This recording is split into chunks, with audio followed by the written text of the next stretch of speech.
My name is Mallory Winters, and I've spent the last decade of my life walking on eggshells in my own home. Today, those eggshells are about to shatter. Mallory, your father's legacy doesn't belong to you alone. Alara's voice dripped with entitlement, her eyes daring me to defy her.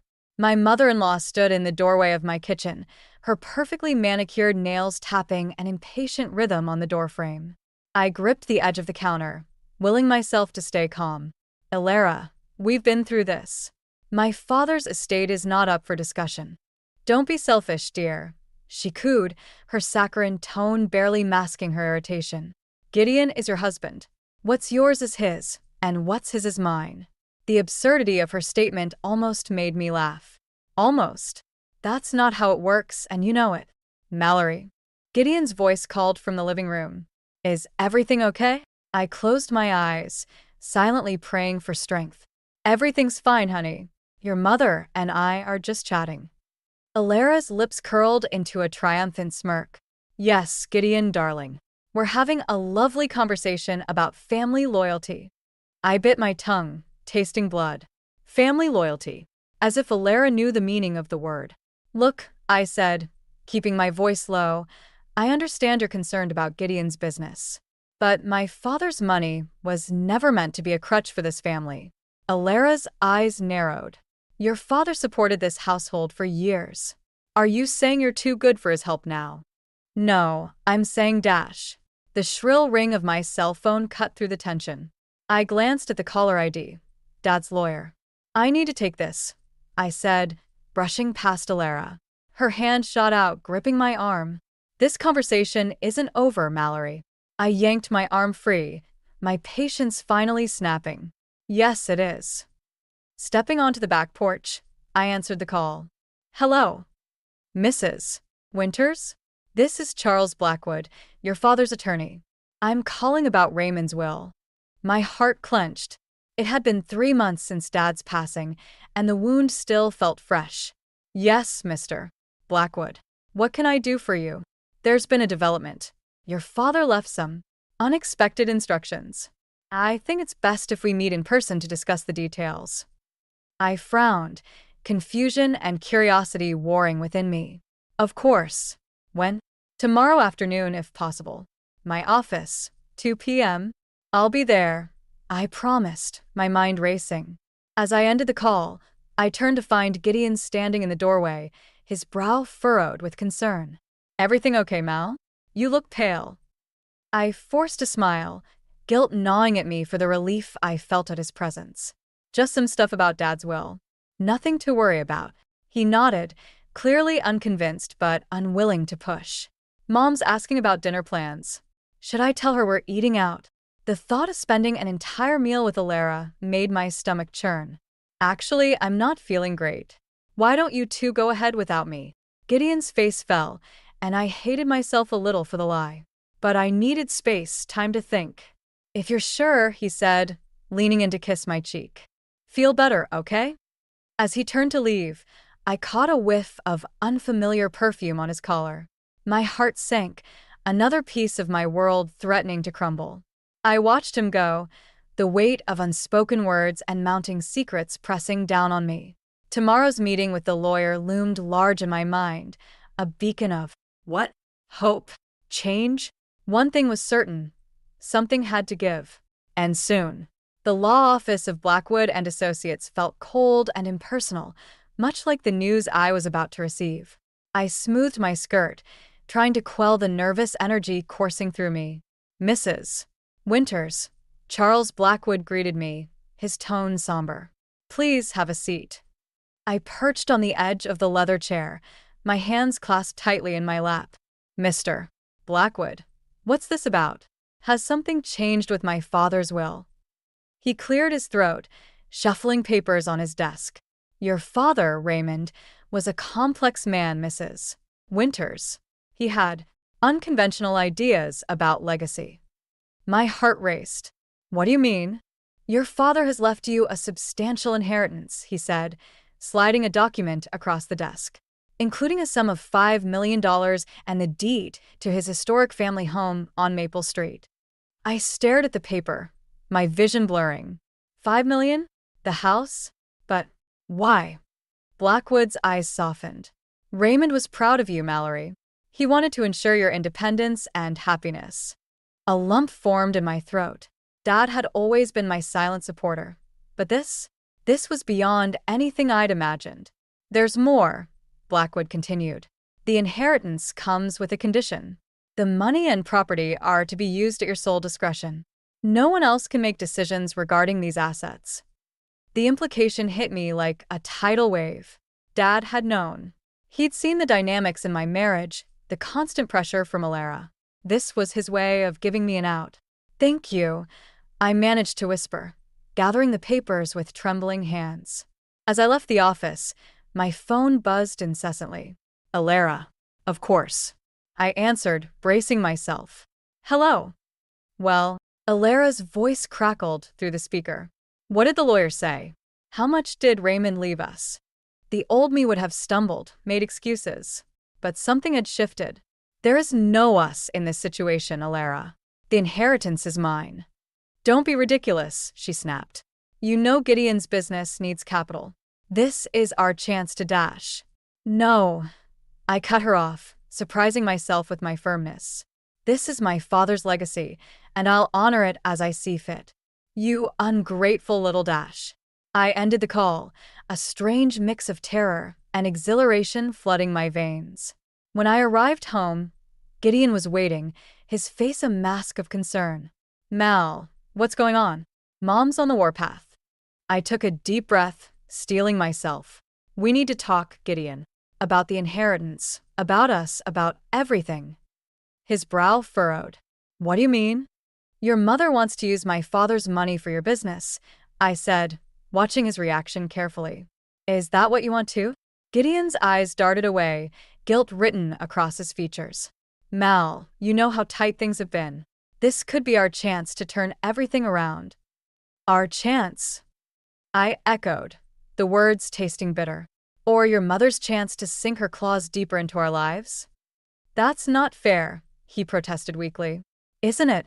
I countered, years of pent-up frustration bubbling to the surface. When was the last time you made a decision without consulting her?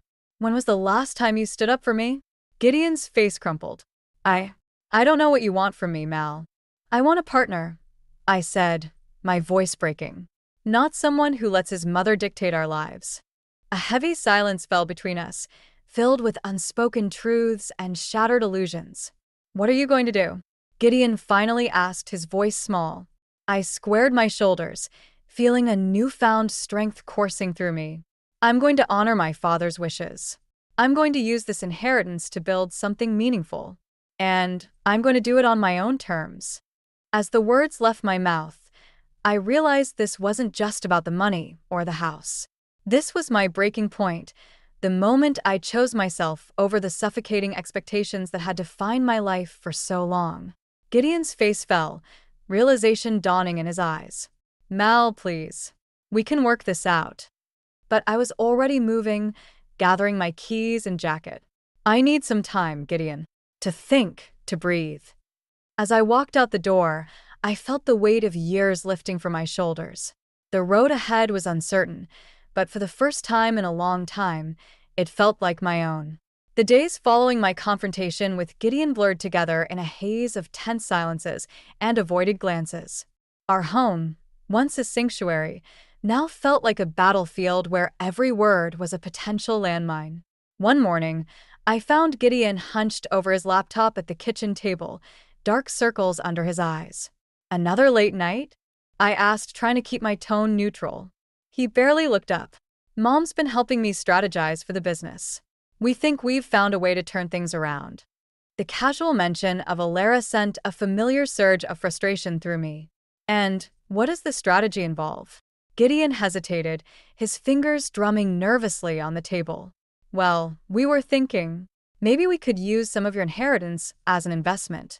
Just temporarily, of course. I felt the blood drain from my face. You discussed my inheritance with your mother? Mal, it's not like that. He backpedaled, finally meeting my gaze. We're family. We should be supporting each other. Family? I echoed, my voice rising. Is that what you call it when your mother constantly undermines me? When you can't make a single decision without her approval? Gideon's face hardened. That's not fair. Mom only wants what's best for us. For us, or for her? I shot back. The argument escalated, years of pent-up resentment spilling out. Gideon's voice grew louder, more defensive with each exchange. I barely recognized the man before me, so far removed from the person I'd fallen in love with. Maybe Mom's right, he finally snapped. Maybe you're just being selfish. The words hung in the air between us, sharp and irretrievable. In that moment, I saw with painful clarity the extent of Alara's influence, how deeply it had poisoned our relationship. I need some air, I muttered, grabbing my keys and jacket. I drove aimlessly, tears blurring my vision, until I found myself outside my father's old house, now my house. The Grand Victorian stood silent and imposing, a testament to a legacy I was only beginning to understand. As I approached the front door, a voice called out from next door. Well, if it isn't Raymond's girl. I turned to see an elderly woman waving from her porch, a knowing smile on her weathered face. Mrs. Beatrice? I asked, recognizing my father's longtime neighbor.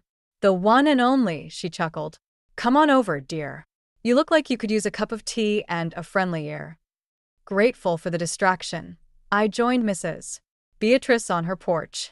As she poured tea into delicate china cups, she regaled me with stories of my father, his kindness, his quiet strength, his dreams for the community. You know, she said, her eyes twinkling, Raymond always said that house was meant for more than just one family. He had big plans for it. I leaned forward, intrigued. What kind of plans? Mrs. Beatrice smiled. He talked about turning it into a place where people could come together, where the elderly in our community could find companionship and purpose. Your father had a big heart, Mallory. He saw potential where others saw problems. As she spoke, something stirred within me, a spark of inspiration, a glimmer of possibility. I thought about the inheritance, about my father's legacy, about the suffocating life I'd been living. Mrs. Beatrice, I said slowly, an idea taking shape. What would you think about helping me bring my father's vision to life? The old woman's face lit up. Oh, honey, I thought you'd never ask. As the sun began to set, casting long shadows across the porch, I felt a sense of clarity I hadn't experienced in years. I knew what I had to do. Driving home, I steeled myself for the conversation ahead. Gideon was waiting, his face a mixture of guilt and apprehension. Mal, I'm sorry about earlier. I didn't mean dash. I held up a hand, cutting him off. Gideon, I've made a decision. I'm moving into my father's house. I need space. Time to figure things out. His face fell, but I saw a flicker of understanding in his eyes. And us. I took a deep breath. That depends on you. On whether you're ready to stand with me, or if you'll always stand with your mother. As I packed my bags, I felt a weight lifting from my shoulders. The road ahead was uncertain, but for the first time in years, I felt like I was moving in the right direction, towards a future that was truly my own. The old Victorian creaked and groaned as I moved through its empty rooms, my footsteps echoing off bare walls. It had been a week since I'd left Gideon, and the house still felt more like a stranger than a home. But with each passing day, I could feel my father's presence growing stronger, guiding me towards something greater. I stood in what used to be the parlor, envisioning the possibilities. This could be a reading room, I murmured to myself, running my hand along the dusty mantelpiece. Talking to ghosts already? A familiar voice chuckled from the doorway. I spun around, startled. Mrs. Beatrice, I didn't hear you come in. The elderly woman shuffled into the room, her eyes twinkling with mischief. These old bones still have a few tricks up their sleeve. Now, tell me about these grand plans of yours. As we walked through the house, I shared my vision for the community center, a place where the elderly could gather, learn, and find purpose. Mrs. Beatrice listened intently, offering suggestions and sharing anecdotes about the neighborhood's needs. You know, she said, pausing by a large bay window, There's a group of us who've been meeting at the library for years. Book club, knitting circle, that sort of thing. But we've been running out of space. This could be perfect. Her enthusiasm was contagious, and for the first time since moving in, I felt a surge of excitement. Mrs. Beatrice, would you help me get the word out? I want to invite the community to be part of this from the ground up. She patted my hand, her grip surprisingly strong. Oh, honey, just you wait. We'll have this place bustling in no time. As Mrs. Beatrice left, promising to spread the word, I felt a renewed sense of purpose. This wasn't just about escaping Alara's influence or finding my own path. It was about honoring my father's legacy and making a real difference. The next few days were a whirlwind of activity. I met with contractors, researched zoning laws, and started drafting a business plan. Each step forward felt like a small victory, reclaiming of the strength I'd lost over years of compromise. One afternoon, as I was sorting through old boxes in the attic, I came across a familiar face in a dusty photograph. Emmett, my childhood best friend, grinning beside me at some long-forgotten summer barbecue. I hadn't thought about him in years, but seeing his face brought back a flood of memories, of laughter, of understanding, of a connection untainted by manipulation or expectation. On impulse, I searched for him online, surprised to find he was living just a few towns over. Before I could talk myself out of it, I sent him a message, explaining my situation and inviting him to see the house. To my shock, he replied almost immediately, "Mal, it's been too long. I'd love to catch up and see what you're up to. How's tomorrow?" As I confirmed the plans, a mix of nervousness and anticipation bubbled in my chest. It felt like a lifeline to a simpler time, a reminder of who I used to be before Alara's influence had worn me down. The next day, as I waited for Emmett to arrive, my phone buzzed with a text from Gideon. "We need to talk. Mom's been asking questions about the inheritance. Please call me." I stared at the screen, feeling the familiar weight of obligation settling over me. But before I could respond, the doorbell rang. I opened the door to find Emmett standing there, his smile just as warm and genuine as I remembered. "Mal," he said, pulling me into a hug, "it's so good to see you." As we embraced, I felt something shift inside me, a piece of the old Mallory, the one who stood up for herself and pursued her dreams, clicking back into place. "Come on in," I said, leading him inside. "I have so much to tell you." For the first time in years, I felt truly seen, truly heard. And as Emmett and I walked through the house, sharing ideas and laughing at old memories, I realized that this project wasn't just about creating a community center. It was about rebuilding myself, one room at a time. The community center project was gaining momentum, breathing new life into the old Victorian and into me. Each day brought new challenges and triumphs, from securing permits to organizing volunteer groups. Emmett had become a constant presence, his unwavering support and easy laughter a balm to my frayed nerves. One afternoon, as we were painting what would soon be the center's library, Emmett paused, his brush hovering mid-stroke. "Mal, you're different," he said, his eyes searching my face. "Happier, more you." I felt a warmth spread through my chest at his words. "I feel more like myself than I have in years," I admitted, realizing the truth of it as I spoke. Our moment was interrupted by the shrill ring of my phone. Gideon's name flashed on the screen, and my stomach twisted with a mix of concern and apprehension. "I should take this," I said, stepping out onto the porch. "Mal." Gideon's voice crackled through the speaker, sounding strained. I need to talk to you. In person. It's important." Despite my reservations, I agreed to meet him at a nearby cafe. As I hung up, I caught Emmett watching me, his expression unreadable. "Everything okay?" he asked, his tone carefully neutral. I nodded, forcing a smile. "Just unfinished business. I won't be long." The cafe was bustling when I arrived, but Gideon was easy to spot, hunched over a table in the corner. As I approached, I was struck by how haggard he looked, his usual polished appearance replaced by rumpled clothes and dark circles under his eyes. "Mal," he said, relief evident in his voice. "Thank you for coming." I slid into the seat across from him. keeping my tone even. "What's going on, Gideon?" He ran a hand through his disheveled hair, his eyes darting nervously. "It's the business. Everything's fallen apart. The investors pulled out, and the bank's calling in our loans. I don't know what to do." A familiar pang of sympathy tugged at my heart, but it was quickly overshadowed by a surge of anger. "And let me guess, your mother suggested you come to me for help?" Gideon's flinch was all the confirmation I needed. "She means well, Mal. She's just trying to protect our future." "Our future?" I echoed, incredulity coloring my voice. "Gideon, we've been living separate lives for months. You chose your mother over me at every turn. And now that things have gone south, you expect me to bail you out?" His face crumpled, a mix of shame and desperation.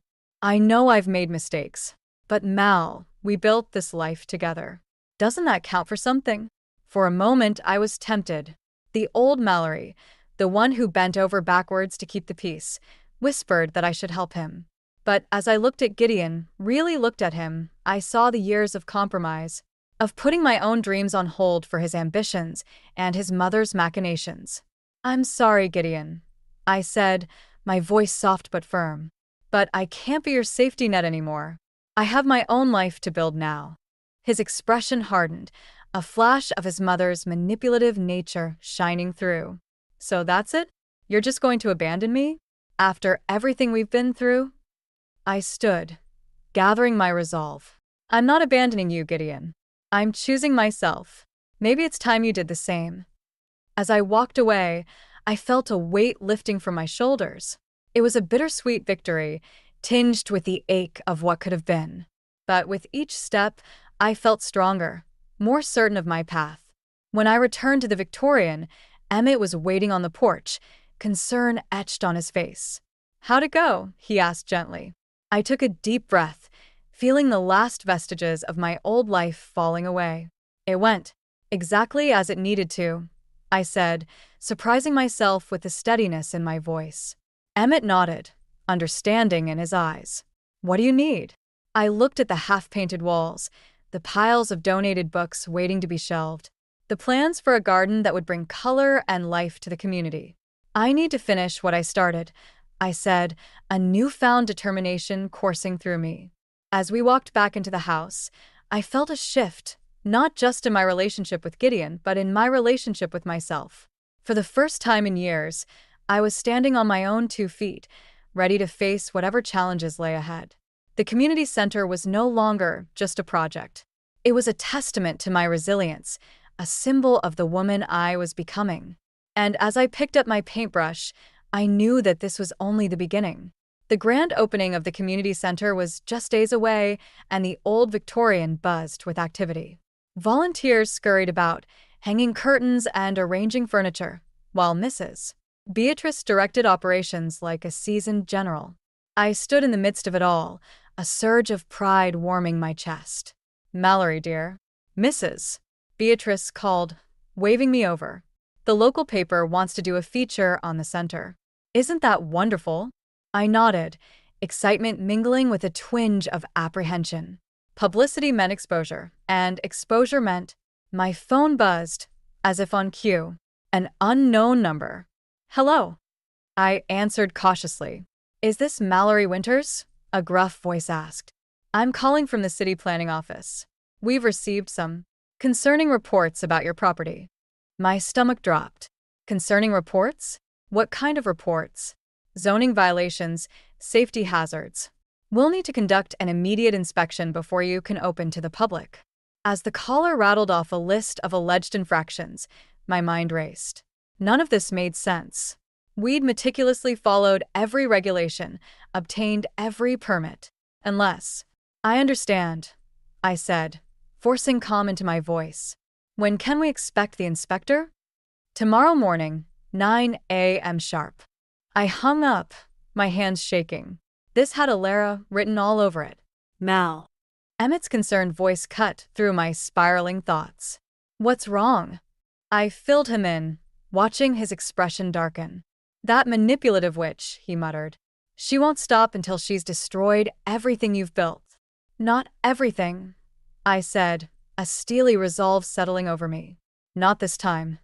We spent the night in a frenzy of preparation, double-checking every document, every safety measure. As dawn broke, I stood on the porch, watching a sleek black car pull up. A tall man in a crisp suit emerged, his face a mask of professional detachment. Mrs.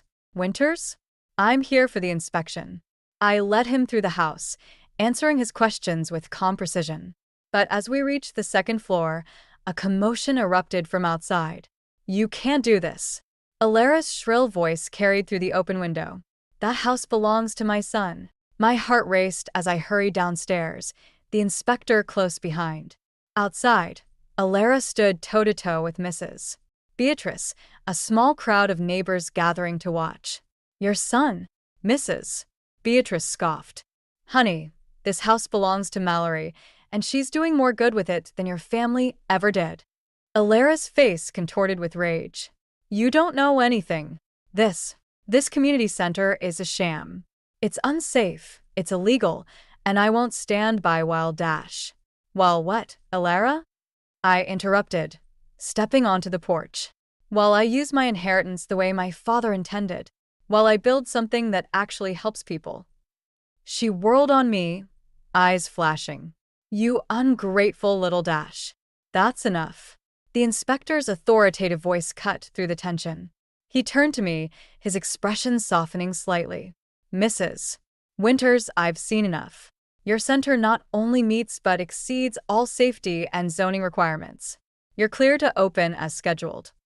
A cheer went up from the gathered neighbors. Alara's face drained of color as she realized her plan had backfired spectacularly. You haven't heard the last of this, she hissed, but her words lacked their usual venom. As she stormed off, I felt a hand on my shoulder.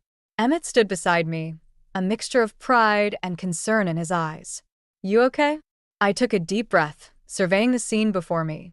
Mrs. Beatrice was regaling the neighbors with a blow-by-blow account of her confrontation with Alara. The inspector was chatting amiably with a group of volunteers. And through the open door, I could see the center, my father's legacy, my own dream, ready to welcome its first visitors.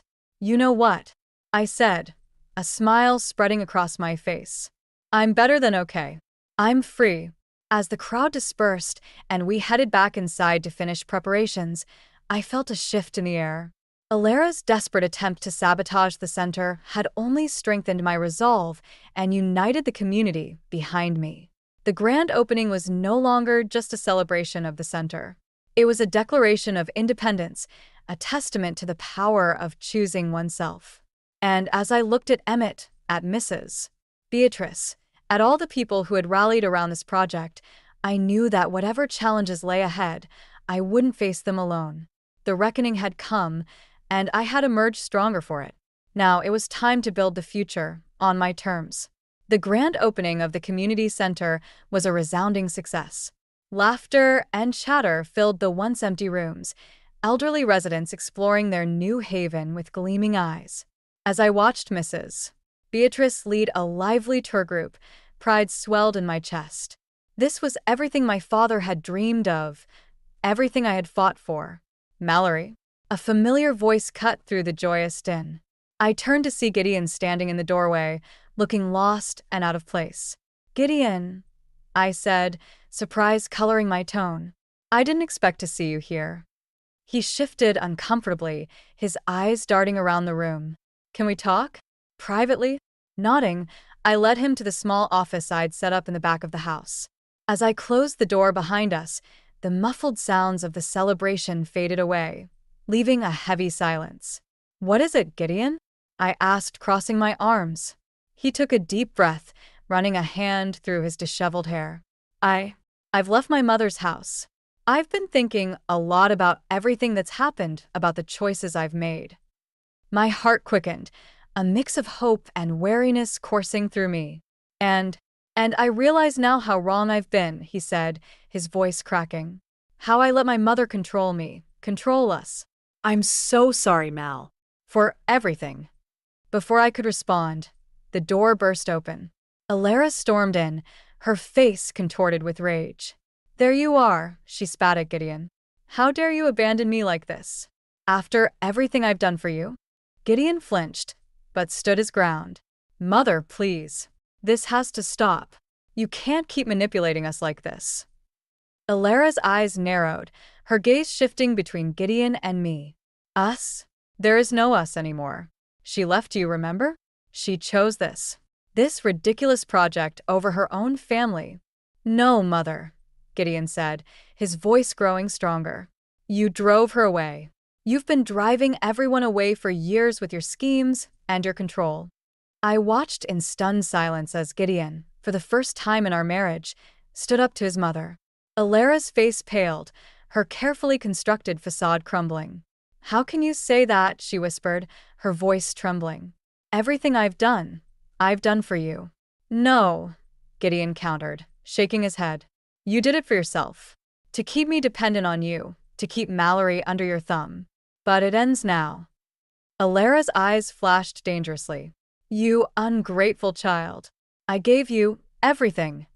You gave me nothing but fear and insecurity, Gideon shot back. Mallory showed me what real love and support look like.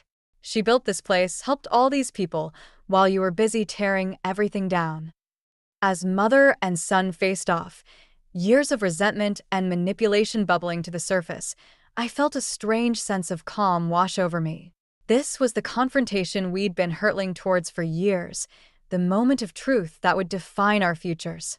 Enough, I said quietly, but with enough force to silence them both. They turned to me, as if suddenly remembering I was there. Alara, you're not welcome here. Not after everything you've done to sabotage this place, to sabotage me. Alara's mouth opened and closed, but for once, she seemed at a loss for words. And Gideon, I continued, meeting his gaze. I appreciate your apology, and I'm proud of you for standing up to your mother. But it doesn't erase the years of hurt and neglect. His face fell, but he nodded in understanding. I know. I don't expect you to forgive me overnight. I want a chance to make things right, to support you the way I should have all along. I took a deep breath, weighing my words carefully. I can't promise anything, Gideon, but I'm willing to try, on my terms. As Alara stormed out, muttering threats and curses, Gideon and I shared a look of cautious hope. The air felt lighter somehow, as if a poisonous fog had finally lifted.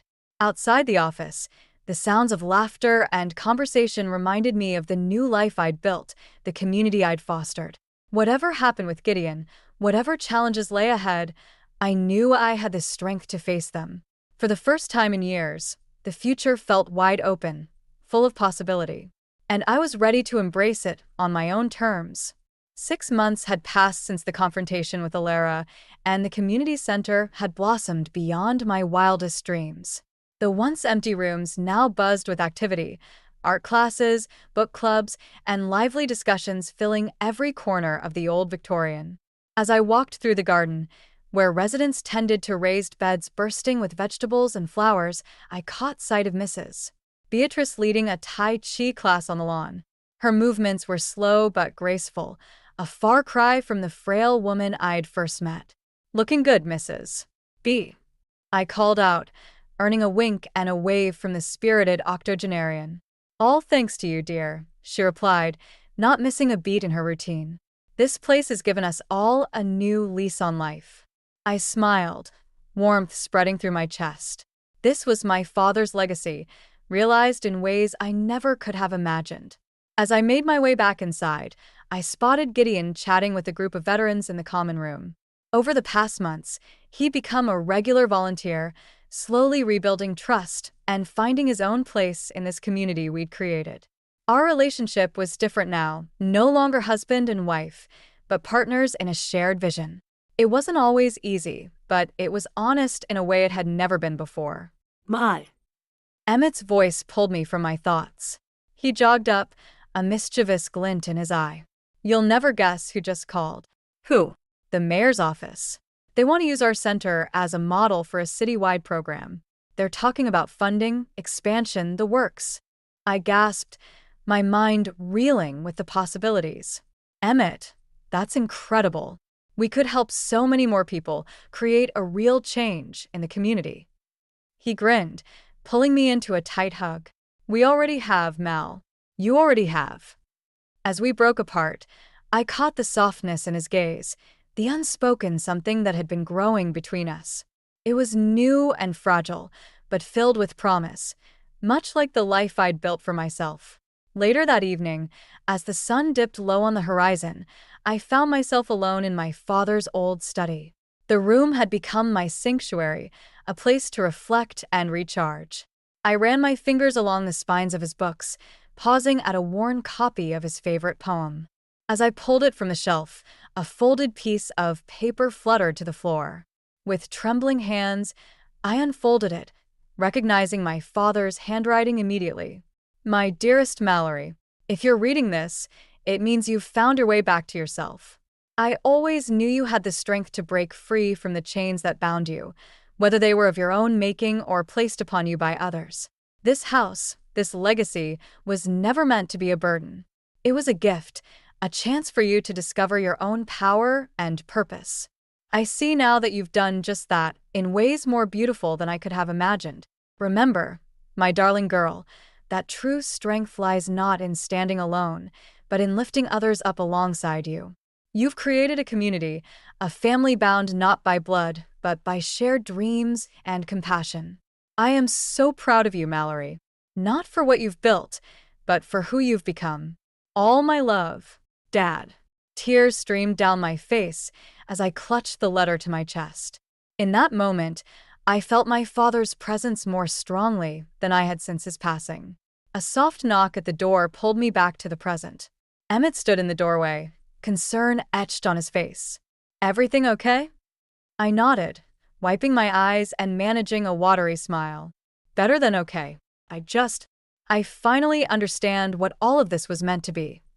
As I shared the letter with Emmett, his arm wrapped comfortingly around my shoulders, I felt a profound sense of peace settle over me. The journey had been long and often painful, but it had led me exactly where I needed to be. Outside, the sounds of laughter and conversation drifted up from the garden, where residents and volunteers were gathering for the weekly community dinner. My community. My family. Shall we? Emmett asked, offering his hand. I took it, feeling the warmth of his palm against mine. Let's go home, I said, realizing that for the first time in my life, I truly understood what that word meant. As we walked downstairs to join the others, I carried with me the weight of my father's approval, the lightness of my newfound freedom, and the strength of the bonds I'd forged. Whatever challenges lay ahead, I was ready to face them, not as the woman I once was, but as the woman I'd become. A woman who had learned to stand on her own, to lift others up, and to create a legacy of love and compassion that would ripple out far beyond the walls of this old Victorian house. This was my new dawn, and it was more beautiful than I ever could have imagined. The letter arrived on a Tuesday, landing like a grenade in my perfectly ordered life. I almost missed it, buried between bills and junk mail, but my grandmother's lawyer's firm name caught my eye. My hands trembled as I tore open the envelope, standing in my kitchen where I'd shared countless cups of tea with Gran before she passed. My name is Laurel, and until that moment, I thought I'd process my grandmother's death as well as any doctor could. Being an oncologist, I'm familiar with loss. But nothing prepared me for what that letter contained. Dear Dr. Whitaker, it began formally. In accordance with your grandmother's final wishes, we are to deliver the enclosed key and instructions to you exactly 6 months after her passing. A small brass key fell into my palm as I unfolded the letter. My throat tightened. I recognized it immediately. It belonged to Gran's antique writing desk, the one piece of furniture she never let anyone touch. The contents of the locked drawer, the letter continued, include your grandmother's personal diary and several documents she believed you should see. She was explicit that these materials be reviewed by you alone. My phone buzzed. Mother's name flashed across the screen. Marjorie Whitaker. 20 years of minimal contact, and suddenly she was calling daily since Gran's death. I let it go to voicemail, just like I had every other time. Laurel, honey. Her message played later as I poured a generous glass of wine. Clyde and I were thinking about visiting next weekend. There are some things we need to discuss about your grandmother's estate. I deleted the message before it finished. Classic Marjorie, absent for most of my life until money entered the equation. The same woman who left me with Gran when I was 12, running off with Clyde Harrington to start a new family, one without the burden of a preteen daughter. The key felt heavy in my pocket as I drove to Gran's house, my house now, though I hadn't changed a thing since the funeral. The porch light still burned, just as she'd always kept it. For strays, she used to say, both the four-legged and two-legged kind. Inside, everything remained exactly as she'd left it. The writing desk stood in its corner of the study, dark mahogany gleaming in the afternoon light. I approached it slowly, running my fingers along its smooth surface, remembering how Gran would shoo me away whenever she caught me trying to peek inside. The key slid in perfectly. The drawer opened with a soft click. Inside lay a leather-bound journal, its pages yellow with age, and beneath it, a stack of letters bound with faded ribbon. My hands shook as I lifted out the journal, Gran's familiar handwriting flowing across its pages. The first entry was dated 20 years ago, the day after my mother left. "My dearest Laurel," it began, "if you're reading this, I'm no longer here to protect you from the truth. There are things you need to know about your mother's departure, things I've kept hidden to spare you pain. But you're stronger now, and it's time you understood the real reason Marjorie left that day." My phone buzzed again. This time, it was my half-sister Ruby's name on the screen. Sweet, innocent Ruby, who'd tried so hard over the years to bridge the gap between our broken family halves. I hesitated, then declined the call. Whatever secrets this journal held, whatever truths Gran had kept hidden, they could change everything. The carefully constructed walls I'd built around my heart, the professional distance I'd maintained from my mother's new family, all of it might crumble once I turned these pages. I poured another glass of wine and settled into Gran's favorite reading chair. Outside, storm clouds gathered, casting the study in shadows. Perfect weather for unearthing family secrets. Taking a deep breath, I began to read. Gran's diary entry from that night hit me like a punch to the gut. I had to set it down, my hands trembling as I paced the study. The storm outside had picked up, rain pelting against the windows like accusations. "Your mother came to me that morning," Gran had written, desperate and afraid.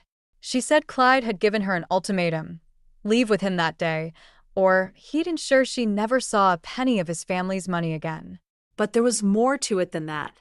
Something darker that made her hands shake as she spoke. The entry ended there, the next page torn out. Classic Gran, leaving breadcrumbs instead of answers. I was about to close the diary when something slipped from between its pages, a photograph I'd never seen before. My mother, much younger, holding me as a baby. But it was her expression that caught me off guard. She was looking at me with such raw love it made my chest ache. The doorbell rang, startling me so badly I dropped the photo. Through the rain-streaked window, I caught a glimpse of Ruby's red umbrella. "I know you're in there," she called out, her voice muffled by the storm. "Your car's outside, Laurel. Please, we need to talk." I considered pretending I wasn't home, but Ruby had inherited Gran's persistence. She'd camp out all night if she had to. "You look terrible," she said when I opened the door. She brushed past me, shaking water from her coat. "Have you been crying?" "I don't cry," I said automatically, but my reflection in the hallway mirror betrayed me. "What are you doing here, Ruby?" "Dad's planning something." She twisted her hands together, a nervous habit she'd had since childhood. "He's been making calls, meeting with lawyers. I overheard him tell Mom that he's found a way to contest Gran's will." The diary suddenly felt like it was burning a hole through the desk drawer. "He can't." "The will is ironclad. There's something else." Ruby lowered her voice, glancing around as if Clyde might materialize from the shadows. "He's got papers, old ones, from before Mom married him. I couldn't see what they were, but—" A crash from upstairs cut her off. We both froze, staring at the ceiling. "I thought you said you were here alone," Ruby whispered. I was already moving toward the stairs, grabbing Gran's old tennis racket from the umbrella stand, the closest thing to a weapon within reach.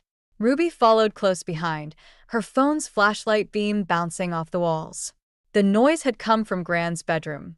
The door stood slightly ajar, though I distinctly remembered closing it earlier. Inside, the window was open, curtains billowing in the wind, rain soaking into the carpet. And there, silhouetted against the lightning, was a figure hunched over Gran's dresser, rifling through the drawers. "Stop right there," I commanded, wielding the tennis racket like a sword. The figure straightened slowly, turning to face us. In the next flash of lightning, I recognized the sharp features and perfectly styled hair, even after all these years. "Hello, Laurel," said Aunt Opal, clutching a stack of papers to her chest. "I was hoping to avoid this particular family reunion. What are you doing here?" My voice shook with anger. "How did you get in?" "Your grandmother gave me a key years ago." Opal's smile was razor-thin. She knew someone would need to clean up after she was gone. "Some things are better left buried, dear. For everyone's sake." "Behind me," Ruby gasped. "Those are the same kind of papers Dad has." Opal's expression flickered. "So Clyde found his copy. I should have known he wouldn't let this go." She straightened her spine, every inch the proper lady she'd always pretended to be. "We need to talk, Laurel, about what really happened the day your mother left." Lightning flashed again, illuminating the papers in Opal's hands. In that brief moment, I caught a glimpse of what looked like a contract, my mother's signature bold at the bottom. The truth, it seemed, was about to get a lot more complicated. The contract in Aunt Opal's hands was dated exactly 1 week before my mother left. I stared at it through burning eyes as we sat in Gran's kitchen, the storm still raging outside. Ruby had made coffee none of us were drinking. "It's a custody agreement," Opal said, sliding the papers across the table. "Your mother signed away her parental rights. Not because of Clyde's ultimatum, but because of something else entirely." My hands wouldn't stop shaking as I read. Legal jargon filled the pages, but one paragraph stood out. "In exchange for maintaining silence regarding the events of March 15, 1999, Marjorie Whittaker agrees to." "What happened on March 15th? I demanded. Opal's face tightened. "That's not my story to tell." "But your mother didn't abandon you for money, Laurel. She left to protect you." Ruby leaned forward, her coffee forgotten. "Protect her from what?" Before Opal could answer, my phone buzzed. Marjorie's name flashed on the screen again, but this time, there was a text. "Clyde knows about the contract. He's coming for the house. Don't let him in." As if on cue, headlights swept across the kitchen windows. A car door slammed. "He followed me," Ruby whispered, face pale. "I'm so sorry. I should have been more careful." Opal moved faster than I'd ever seen her move, gathering the papers. "Get these somewhere safe. Now." Heavy footsteps on the porch. Then pounding on the door. "Laurel." Clyde's voice boomed through the house. "Open up. We need to discuss your grandmother's estate." I shoved the contract into Gran's recipe box and thrust it at Ruby. "Back door. Go to my apartment. Don't stop for anything." Ruby hesitated only a moment before slipping out through the kitchen. The pounding continued. "I know you're in there. Your aunt's car is outside." A pause. "Don't make me call the police, Laurel. I have documentation proving your grandmother wasn't of sound mind when she changed her will." Opal's laugh was bitter. "Documentation he fabricated, no doubt." She straightened her spine. "Let him in. It's time we ended this charade." "Are you insane?" I hissed, but I was already moving toward the door. 20 years of questions were about to be answered, one way or another. Clyde burst in the moment I turned the lock, rain dripping from his expensive coat. He'd aged since I'd last seen him, but his eyes were still cold and calculating. "Where is it?" he demanded, scanning the room. "Hello to you too, stepfather," I said, ice in my voice. "Please come in. Make yourself at home. Don't play games with me, girl. That contract could ruin everything I've built." "The contract you used to blackmail my mother?" The words felt like poison in my mouth. "Or is there another one I should know about?" Clyde's face darkened. "Your mother made her choice. She knew what would happen if she ever told you the truth about that night. What truth? My voice cracked. What was so terrible that she had to leave her own daughter? The truth, a new voice said from the doorway, about what your father really did to me. We all turned. There stood my mother, soaked from the rain, looking smaller than I remembered. But her eyes were steel as she faced Clyde. You promised, he growled. You signed. I promised to stay quiet to protect my daughter, Marjorie said. But she's not a child anymore. And I'm done letting you use my past against me. She turned to me, tears mixing with raindrops on her face. Your father didn't die in an accident, Laurel. He was murdered. And Clyde. She took a shuddering breath. Clyde helped cover it up. The kitchen clock ticked loudly in the silence that followed. Outside, lightning flashed, illuminating all our faces in stark white. The guilty, the innocent, and those of us somewhere in between. I looked at my mother, really looked at her, and saw for the first time the weight she'd been carrying all these years. The choice she'd made wasn't about money at all. It had been about survival. Police lights flashed silently outside Gran's house as Detective Morris took our statements. It was nearly midnight, and the truth about my father's death hung in the air like smoke. Clyde had disappeared into the back of a patrol car an hour ago, leaving chaos in his wake. Let me get this straight, Morris said, reviewing his notes. Your father's car accident in '99 wasn't an accident at all? My mother sat across from me, hands wrapped around a cold cup of tea. She hadn't stopped shaking. Frank was going to expose Clyde's embezzlement scheme. The brake lines in his car weren't cut by accident. I stood up abruptly, needing to move. 20 years of believing my father had died because of black ice on a dark road, and now this. Why didn't you tell someone? Why didn't you go to the police back then? Because of these. Aunt Opal spread out more papers on the table, photographs this time. They showed my father's car, but there was something else. Something that made my stomach turn. Clyde made it look like your father had been drinking. He planted evidence. Made sure your mother knew that if she talked, everyone would believe Frank died driving drunk with his 12-year-old daughter in the car. The room spun slightly. I'd been in the car that night. I remembered Dad dropping me at a friend's house just hours before the crash. He threatened to destroy Frank's reputation, my mother whispered. To make you grow up believing your father was responsible for his own death. I couldn't let that happen. Detective Morris's pen scratched across his notepad. And MS. Whitaker, Evelyn, she knew about this. Gran knew everything, I said, the pieces finally clicking into place. That's why she left me the diary. She was making sure the truth would come out after she was gone. A soft knock at the door made us all jump. Ruby stood there, still clutching Gran's recipe box with the contract inside. Dad's lawyer is here, she said quietly. He's saying there's no proof. That it's all hearsay after 20 years. The detective's face remained carefully neutral. Physical evidence from that long ago will be difficult to recover. Without a confession, there's more. My mother's voice had changed, stronger now. She reached into her purse and pulled out a USB drive. I've been collecting evidence for years. Bank records, emails, conversations I recorded. I knew someday Clyde would slip up, get too confident. When he started pushing about Evelyn's estate, I knew it was time. Morris took the drive like it might explode. You've been building a case against your own husband? I've been waiting for a chance to protect my daughter. Both my daughters. She looked at Ruby, then at me. I should have done it sooner. I'm so sorry, Laurel. I thought I was protecting you, but I was just protecting myself from having to face what I'd done. Ruby moved to sit beside our mother, taking her hand. The gesture was so simple, so forgiving, it made my throat tight. There's something else you should see, Opal said, pulling one final envelope from her bag. Evelyn wrote this the day before she died. She made me promise to keep it until we had proof about Frank's death. The letter inside was in Gran's familiar handwriting, but shakier than I remembered. As I read, my hands began to tremble. My dearest Laurel, it began, by now you know the truth about your father. What you don't know is that he left something for you. Something Clyde has been searching for all these years. I looked up at my mother, whose eyes had gone wide with recognition. The evidence, she breathed.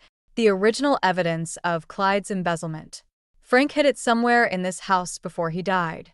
That's the real reason Clyde wanted the estate. He's still looking for it.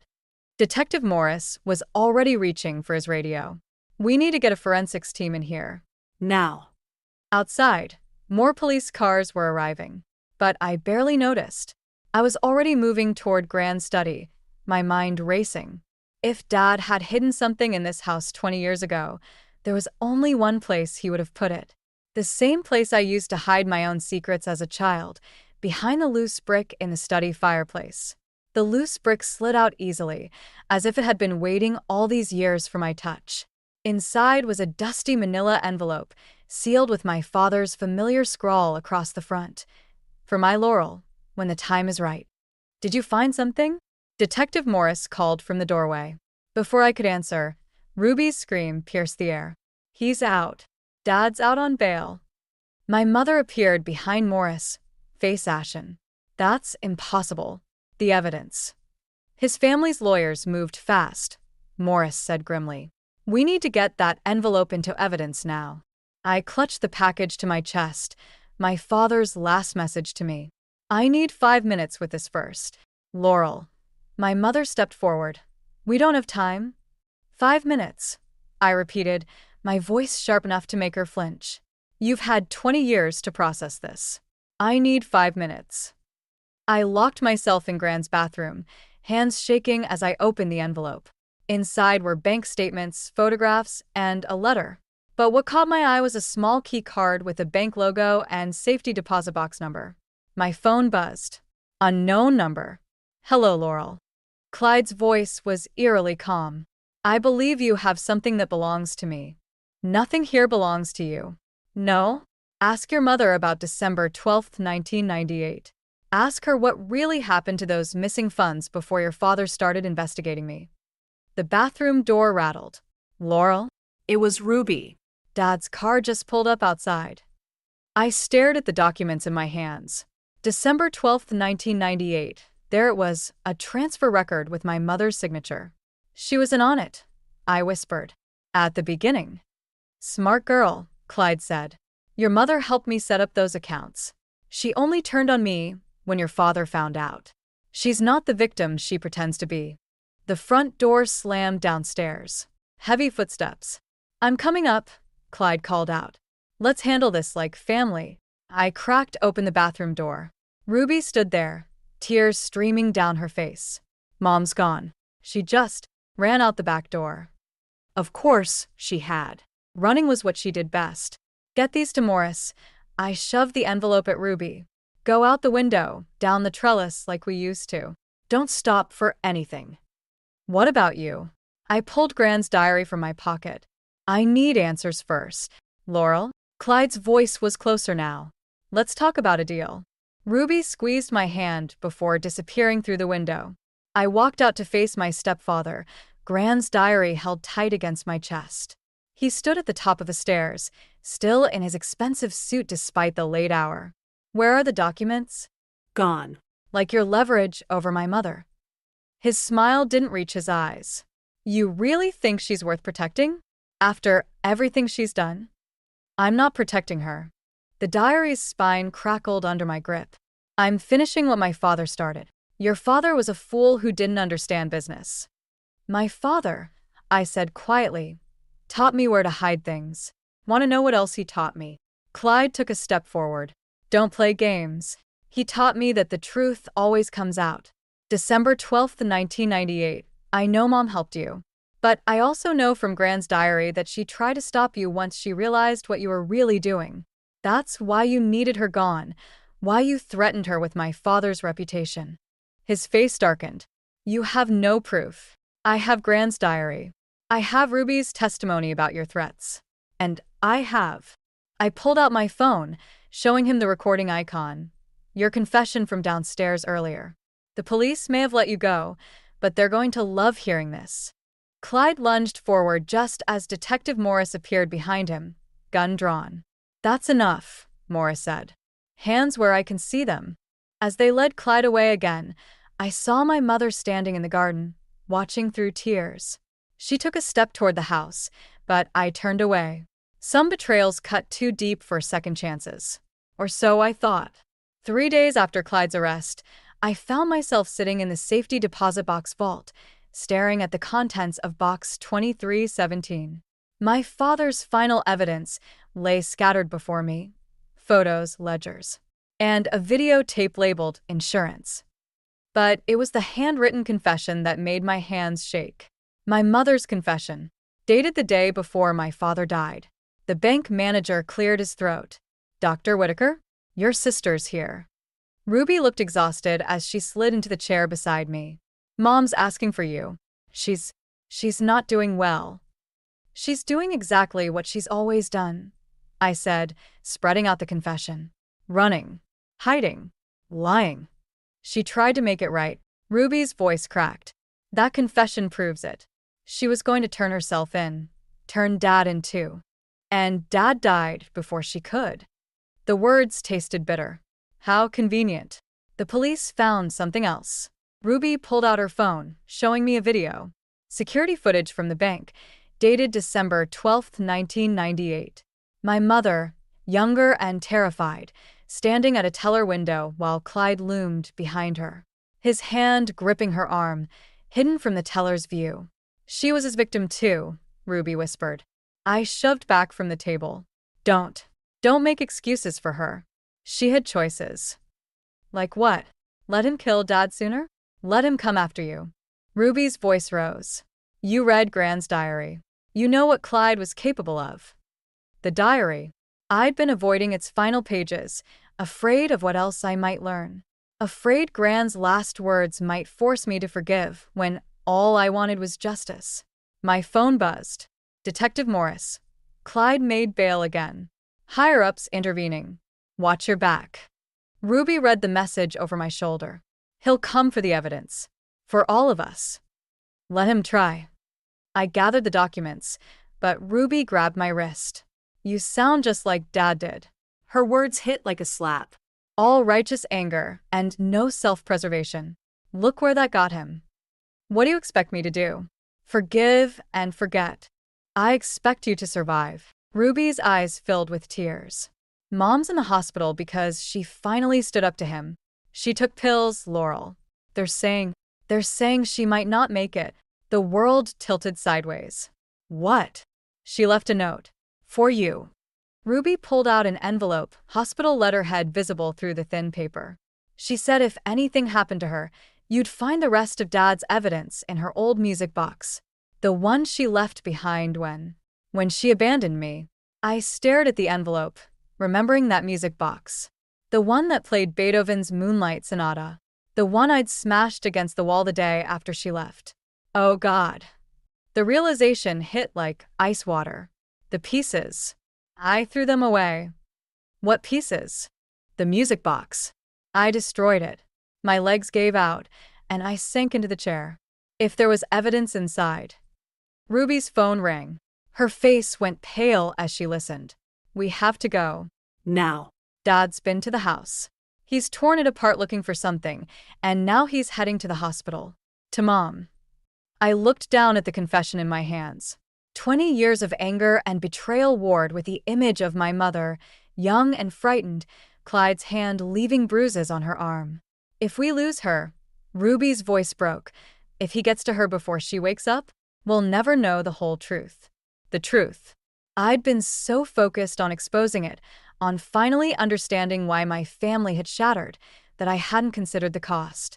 Now my mother was dying, Clyde was free, and the final pieces of evidence might be sitting in a landfill somewhere, destroyed by my own teenage rage. Sometimes revenge doesn't taste like justice at all. Sometimes it tastes like ashes and regret. Let's go, I said, pocketing the confession. It's time to end this. One way or another. The hospital corridor stretched before me like a gauntlet. Ruby had gone to get security, leaving me alone outside my mother's room. Through the window, I could see her still form, tubes and wires making her look smaller than I remembered. Movement at the end of the hall caught my eye. Clyde. I slipped into the room, quietly closing the door. My mother's heart monitor beeped steadily as I pulled Gran's diary from my bag, finally opening to those last pages I'd been avoiding. I knew you'd come. I spun around. My mother's eyes were open, clear despite the medication. Save your strength, I said, moving toward the call button. She caught my wrist. The music box. Did you find it? I destroyed it. 20 years ago. A faint smile touched her lips. No. You didn't. Her voice was barely a whisper. Your grandmother? She saved the pieces. Built a false bottom. In her jewelry box. The door opened. Clyde stood there, his expensive suit incongruous against the sterile hospital walls. Family reunion? His smile didn't reach his eyes. How touching. It's over, Clyde. I positioned myself between him and the bed. We have everything. The confession, the bank footage, Dad's evidence. You have pieces of a puzzle you don't understand. He closed the door behind him. Your father was going to destroy everything I'd built. Your mother helped me stop him. She was trying to protect me, I said, but doubt crept in. You threatened her. Did I? He pulled out his phone, showing me an old email. From my mother to him, dated the day before Dad died. Read it. My hands shook as I took the phone. Meet me at the usual place. Frank suspects nothing. Everything's arranged. No. My mother's voice was stronger now. Show her the rest. Clyde's face darkened. Marjorie? The rest of the email thread, she insisted. The part where you threatened to hurt Laurel if I didn't help you. The part where you admitted to tampering with Frank's car. A commotion erupted in the hallway. Ruby's voice raised an argument with hospital security. It doesn't matter now. Clyde moved closer to the bed. None of you will testify. Not if you want to keep your medical license, Laurel. Did you think I wouldn't find out about those prescriptions you wrote for your grandmother? The ones that helped ease her passing? My breath caught. Gran's last days. The pain medication. Leave her alone. My mother struggled to sit up. I've already sent copies of everything to the police. Everything, Clyde. Including what you did to your first wife. The monitor's beeping accelerated as Clyde reached for my mother. I moved without thinking, years of suppressed rage finally finding their target. The diary flew from my hands as I shoved him back, papers scattering across the floor. Among them, fluttering like leaves, were photographs. Not from the music box or Dad's evidence, but from Gran's diary. Photos of a young woman, bruised and frightened. Clyde's first wife. Gran knew, I whispered. She knew all along. She tried to warn Frank. My mother's voice cracked. That's why I had to choose. You or him. I chose you. Clyde lunged for the photos, but the door burst open. Ruby stood there with Detective Morris and 2 officers. Actually, Ruby said, holding up her phone, you chose all of us. She'd been recording everything. As they led Clyde away, I picked up Gran's diary. The final entry was short. Sometimes the greatest act of love is letting go of revenge. Forgiveness isn't weakness, my dear Laurel. It's the strength to build something new from the ashes of what was lost. My mother's hand found mine, warm despite everything. I never stopped loving you, she whispered, even when I had to let you hate me. Outside, the sun was rising, painting the hospital room in shades of gold and shadow. Sometimes the light shows us things we couldn't see in the dark, like the difference between justice and revenge, or the fine line between love and sacrifice. I squeezed my mother's hand, 20 years of anger finally giving way to something else, something that felt almost like hope. 6 months after Clyde's conviction, I stood in Gran's study, my study now, sorting through the last of her belongings. Ruby sat cross-legged on the floor, piecing together the restored music box while our mother watched from the doorway, still moving carefully after her hospital stay. Found it, Ruby announced, fitting the final piece into place. The false bottom slid open with a click, revealing not documents, but a single photograph. My father holding me as a baby, my mother beside him, all of us laughing at something just out of frame. I remember that day, my mother said softly. Frank had just told one of his terrible jokes. I traced the edge of the photo, wondering how different things might have been if we'd stayed frozen in that moment of joy. Why did Gran keep this hidden instead of the evidence? Because evidence proves guilt, Ruby said, wisdom beyond her years in her voice. But this proves there was something worth saving.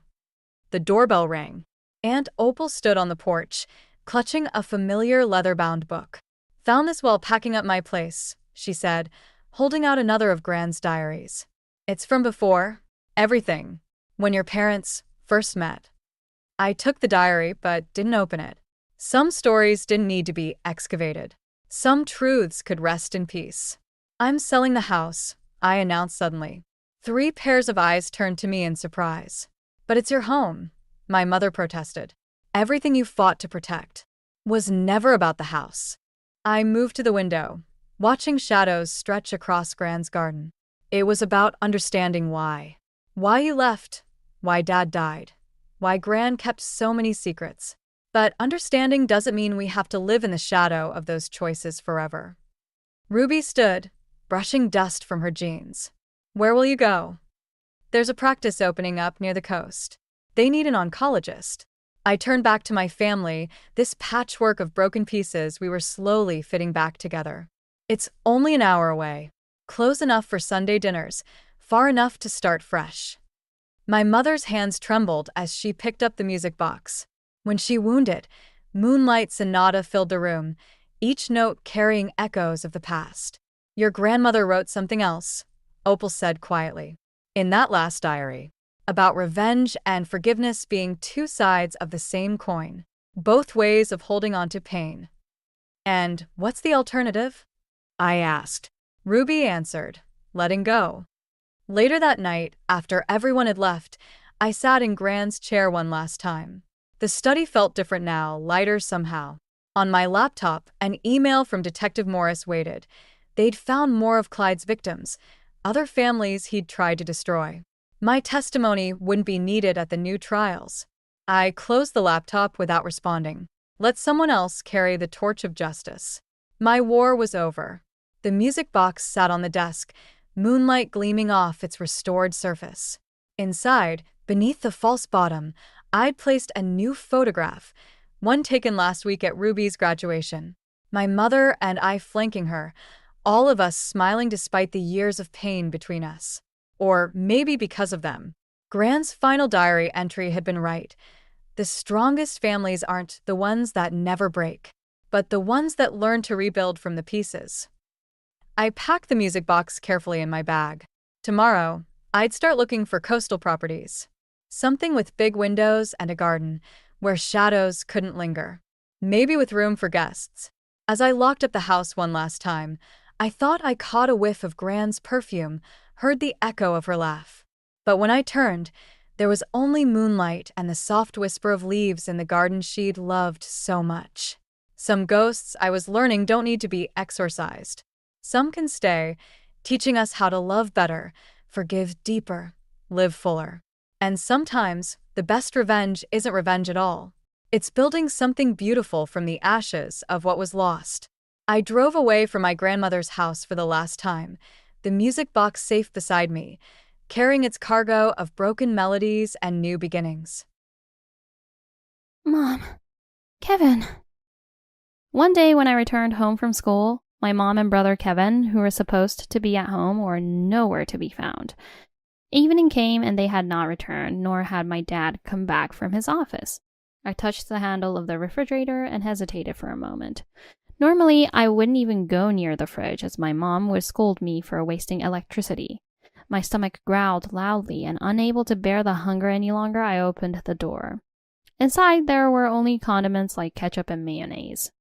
Desperate to satisfy my hunger, I took out the ketchup and sucked on the tube, but the sourness and sweet salty taste made me cough. I put my mouth directly under the faucet and poured tap water into my body. It didn't feel like it was filling my stomach at all. Just then, I heard a noise from the entrance. Thinking that my mom and everyone had come back, I rushed to the entrance, but it was my grandma who stood there. "Sherry, weren't you supposed to be in England?" Both my grandma and I were surprised and looked at each other. "Your dad, Mom, and Kevin just left for England. I thought you went with them." The expression on my grandma's face was not only one of surprise, but also mixed with sadness and anger. This is terrible.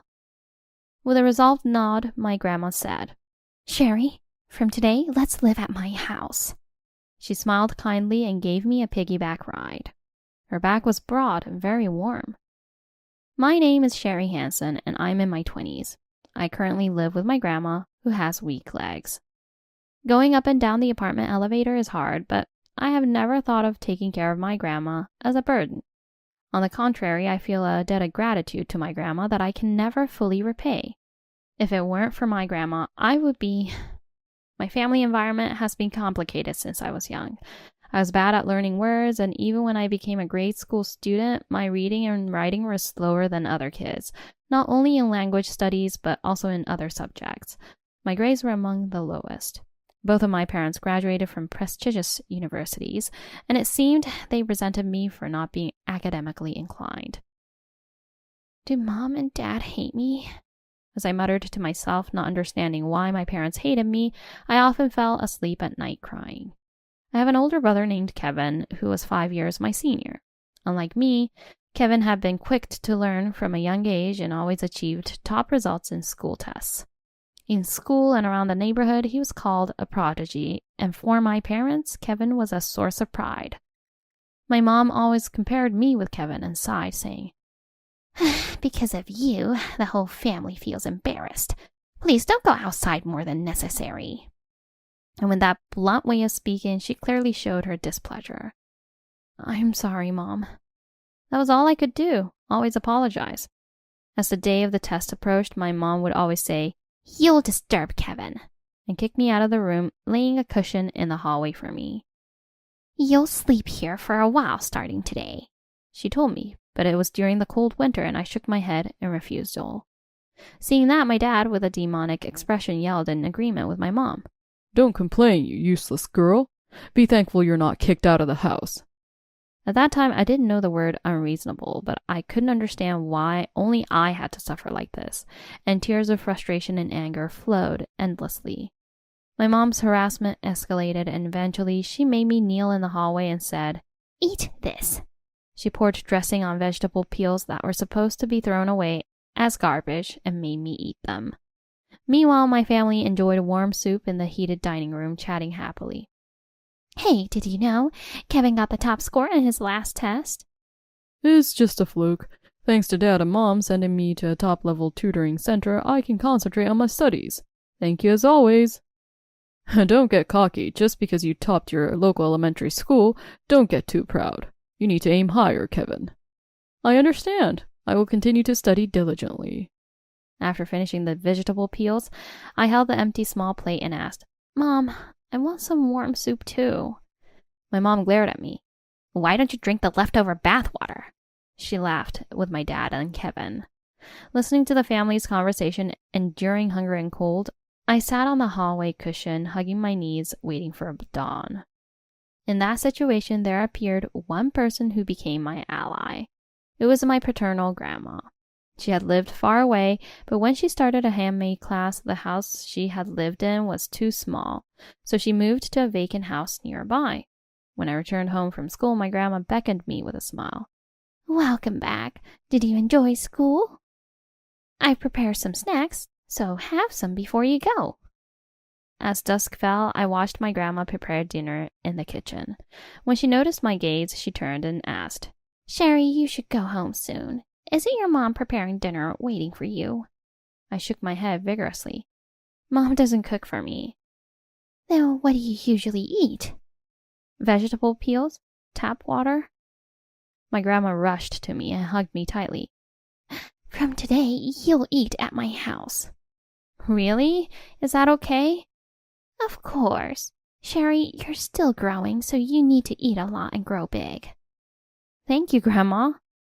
I couldn't stop the tears as I felt someone's warmth for the first time. From that day on, I began sneaking away to my grandma's house to eat meals, taking advantage of the times when my family was not around. Being able to eat a warm meal to my heart's content was such a reward. Now that I'm an adult, things that seemed ordinary were precious to me back then. Students started flocking to my grandma's new handmade class. Neither my grandma nor her students ever treated me as a nuisance, but I stayed quietly in the corner of the room drawing so as not to bother anyone.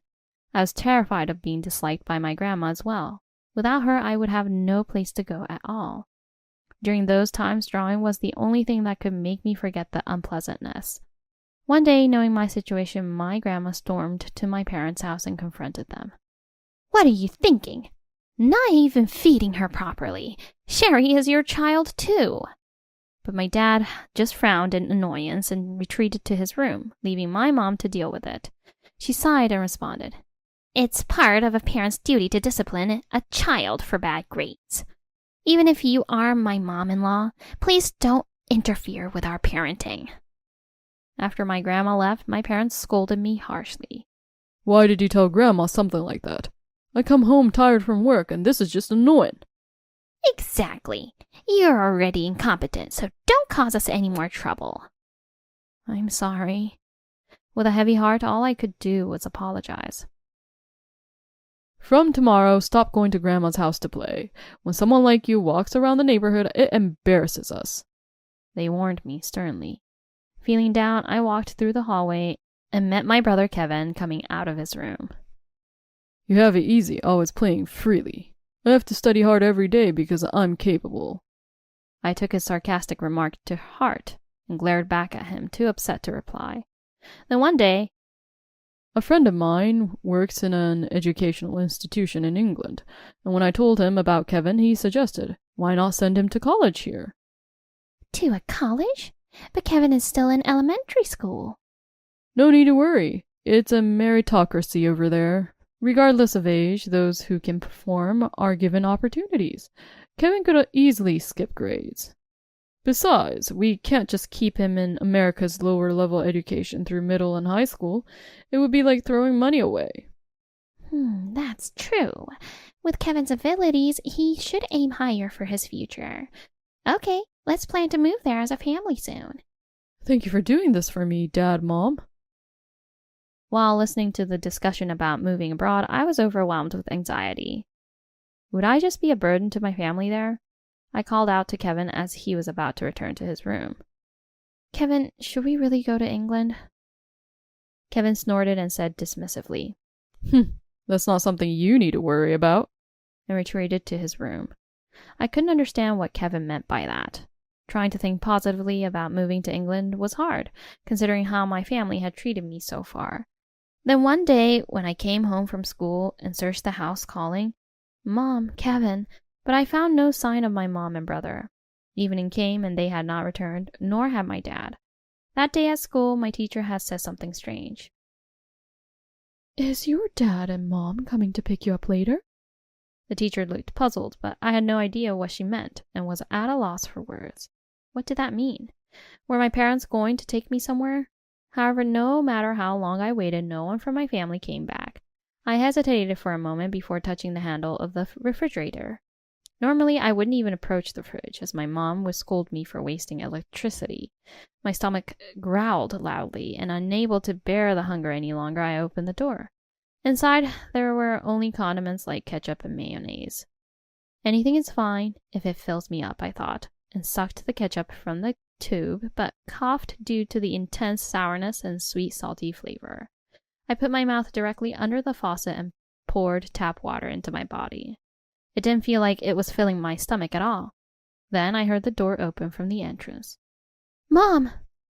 Thinking everyone had come back, I rushed to the entrance, only to find my grandma standing there. Sherry, weren't you supposed to be in England? Both my grandma and I were surprised and looked at each other. Your dad, Mom, and Kevin just left for England. I thought you had gone with them. There was not only surprise in my grandma's expression, but also a mix of sadness and anger. This is just terrible. With a determined nod, my grandma said, Sherry, from today, let's live at Grandma's house. She smiled kindly and gave me a piggyback ride. Her back was broad and very warm. From that day on, I started living with my grandma. When I returned home from school and said, I'm home, my grandma would respond with a bright, welcome back, from inside the house. That made me happier than anything. Sometimes while sleeping, I would dream of my parents and brother leaving me behind and going somewhere far away. When I woke up, my pillow would be soaked with tears. Abandoned by my family and having forgotten how to smile, my grandma told me, "Those people aren't your family. From now on, I am your family." She hugged my trembling body tightly every night.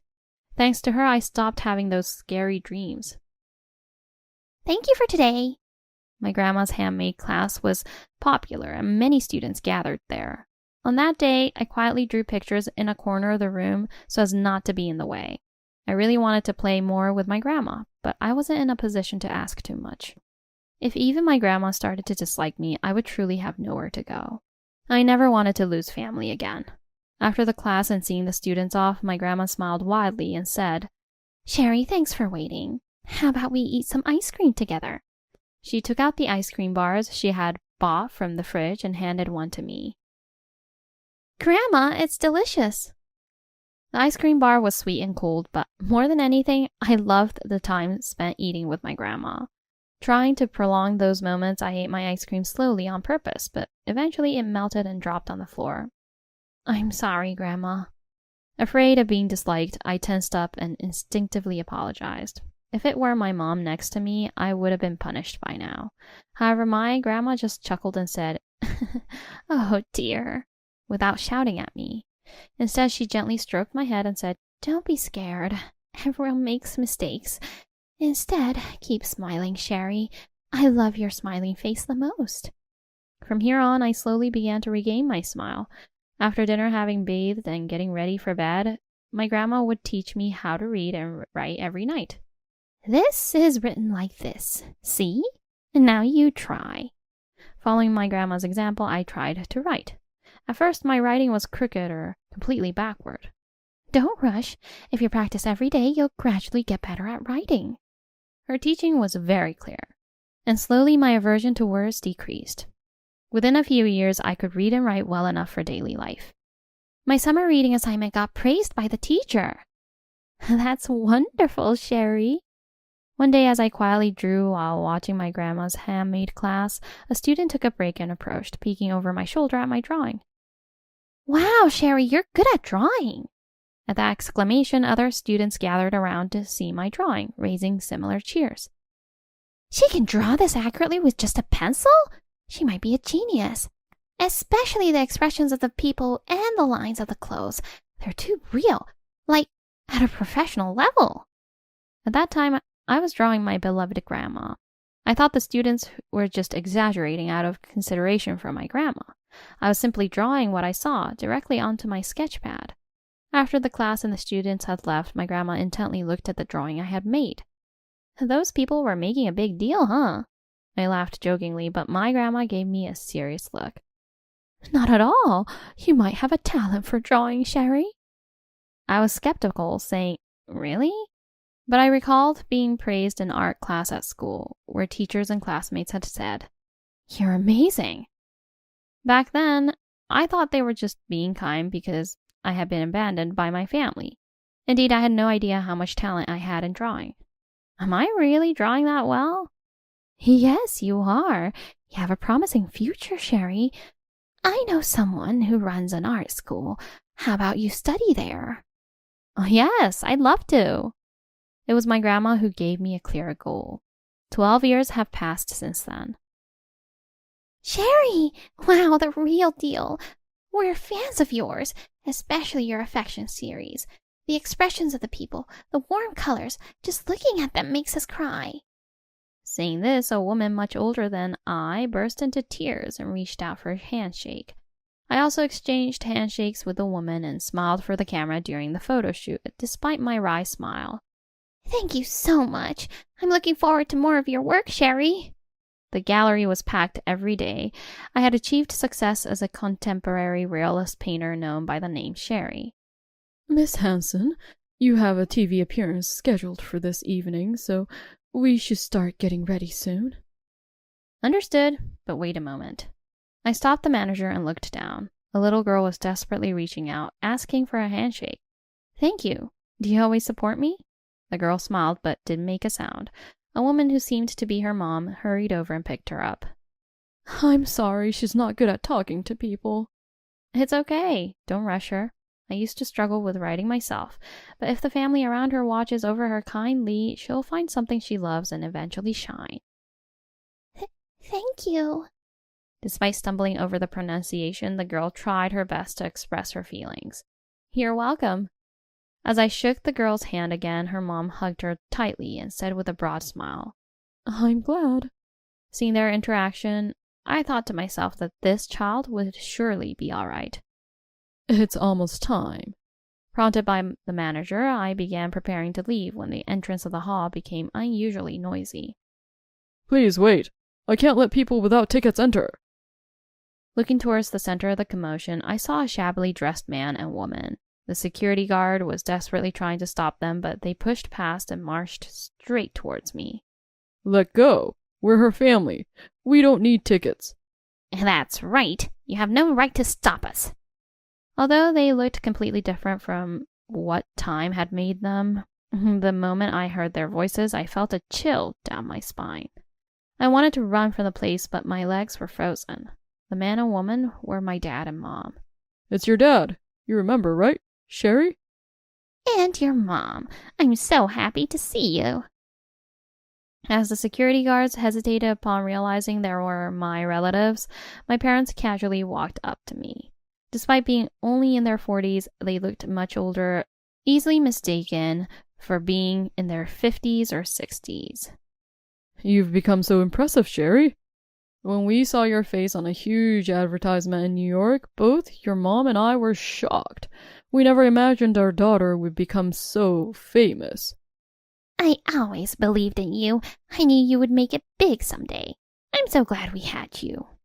Stunned by the elderly couple's attitude, as if nothing had happened over these 12 years, I was at a loss for words. What's the matter? You've been so quiet. Who are you? What are you saying?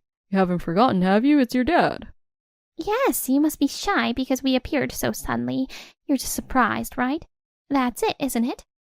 How selfish can people be? What are you doing here now? Though I asked, I deliberately avoided eye contact. What do you mean, what are we doing here? From today, let's live together again. That's why we came. I don't know these people. Please have them removed. I instructed the security guard in a flat tone, but the guard, unable to grasp the situation, looked confused. My family is only my grandma. I don't know these people. You can't possibly still be holding a grudge about that time, can you? Sorry about that. That was our fault. My dad apologized insincerely, without any sign of genuine remorse. But really, holding on to such old grudges, you're still a child, aren't you? We're family. It's normal for a family to live together. You need to grow up. That's ridiculous. I couldn't contain my anger. The only person I can call family is my grandma. You abandoned me and went overseas, but she was the only one who stood by me. I won't recognize you as my family now. My mom clenched her lips and glared at me. Yes, that look. The cold gaze as if she were looking at something filthy. If you hate us that much, we'll give up on living together. But in exchange, could you give us just one of your paintings? Dad's out-of-place request left me struggling to comprehend.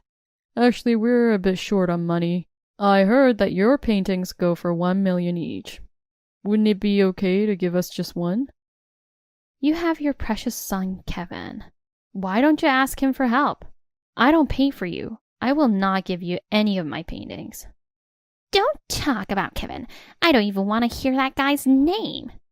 Suddenly, my mom screamed almost like a shriek. Why would you say that? He's your son, isn't he? That guy is no son of ours. Just a disgrace. Then the two of them bitterly recounted what had become of Kevin over these past 12 years. After moving to England with his family, Kevin quickly entered a prestigious university thanks to his innate academic skills. Up to that point, he met our expectations.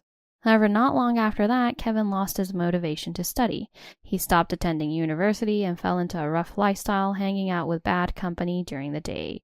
No matter what his parents said, he wouldn't listen, and eventually he stopped coming home. Over time, he even had run-ins with the police. The Kevin described by his parents had truly become a lost cause.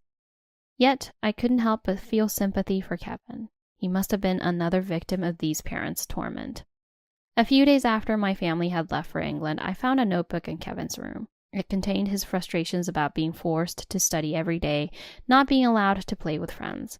He wrote about how scoring A on a test in first grade had forever set his life's path by his parents' expectations. And he envied me because I was not expected to study. When we were kids, Kevin once told me he envied me, but reading his notebook made it all click into place. My dad spoke in a hushed tone, making sure others couldn't hear. Just between us, Kevin's a lost cause. We tried to rehabilitate him by bringing him back home, but who knows where he is or what he's doing now. Recently, the police came asking about him. He seems to be hanging out with dangerous people. Might be involved with one of those scam groups that are all the rage now. It's only a matter of time before he gets arrested. So, as you can see, if you pity us being tormented by such a foolish son, please, could you just give us one of your paintings? That alone would save us. It's your chance to do a filial deed, isn't it? Saying this, my parents started to kneel before me. Enough of this nonsense. The one who shouted suddenly was my grandma in her wheelchair. I've been quiet, listening all this time. Kevin's gone bad, so now you turn to Sherry for help? You must be joking. You were the ones who abandoned her. Ugh, Mom, why are you here? It's my precious granddaughter's exhibition. It's only natural for family to come. With that, my grandma glared at my dad and Mom. You two are no longer family or anything else to her. You're just strangers. Now understand and get out. Hey, security, what are you doing?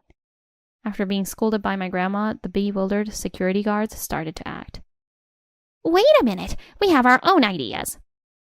Ideas? Let's hear these ideas of yours. You kidnapped our daughter, didn't you? Kidnap? You were the ones who abandoned her and went overseas. Though my grandma was furious, I managed a wry smile and said, Calm down, Grandma. Getting all worked up like that will just raise your blood pressure. Then, facing my smirking parents, I said firmly, I have some unfortunate news for you. Legally, my grandma and I are now mom and daughter. Thus, she cannot be accused of kidnapping. What nonsense are you talking about? That's impossible without the consent of us, her real parents. Actually, it's possible. I was adopted by my grandma when I was 15. Legally, anyone over 15 can be adopted without the consent of their biological parents. Don't be ridiculous. How can that even be allowed? As my parents continued to fuss and tried to sit down in the gallery, they were escorted out by police officers who had been called to the scene. Sherry, are you all right? My grandma asked, rubbing my back with her usual kind smile. Don't worry, Grandma, I'm fine, I replied, returning her smile with a wide one of my own. After being taken to the police station, my parents were reportedly scolded severely by the officers. Are you even fit to be parents? A friend who had moved from the cultural to the social section of a newspaper had let me know discreetly. Later, I learned through the news that Kevin had been arrested for fraud. The image of Kevin being put into a police vehicle appeared on the TV screen, a far cry from the prodigy he once was called. My parents ended up facing hefty damages for the crimes committed by Kevin, and with reporters crowding outside their home daily, they were on the run. Help us out, will you? Aren't we your real parents? Yes, have you forgotten that we were the ones who brought you into this world? Despite their repeated attempts to approach my home and studio, my grandma and I decided to move to a high-security condo to prevent them from easily reaching us. I'm sorry to have you take care of an old grandma like me. No, I'm very happy. After all, I owe everything I am today to you, Grandma. Around this time, my grandma started to fall ill frequently. I hugged her tightly from behind and said, I love you, Grandma. Her back had grown much smaller, but it was as warm as ever. It seems like yesterday when my folks sat me down in our living room that day. I was 7 years old, holding my tattered teddy bear and wearing my favorite purple outfit with butterflies. Mom and Dad clarified that they would no longer be living together. They handled it so coolly. No yelling, no hurling objects. Just two grown-ups who had lost their love, choosing to part ways. I refrained from crying. Perhaps I was too young to fully comprehend what was going on. Everything was so neatly compartmentalized by them. I received 2 bedrooms, Dad got a new apartment, and Mom got the house. 1 week with Mom and 1 week with Dad was the straightforward custody agreement. Additionally, Dad took care of Mom and me financially because he was Dad. Dad met Sarah around a year after the divorce. He originally introduced us at a neighborhood diner, and I can still clearly recall it. Her kid Tommy was seated next to her, playing with his French fries, and she had a lovely smile and caring eyes. "Hi, Brittany," Sarah replied, crinkling the corners of her eyes. "Your dad's told me so much about you." Tommy raised his head from his dish. "Are you going to be my sister?" I liked them right away. Unlike some of Dad's past dates, Sarah didn't put on a lot of effort or pretend to be polite.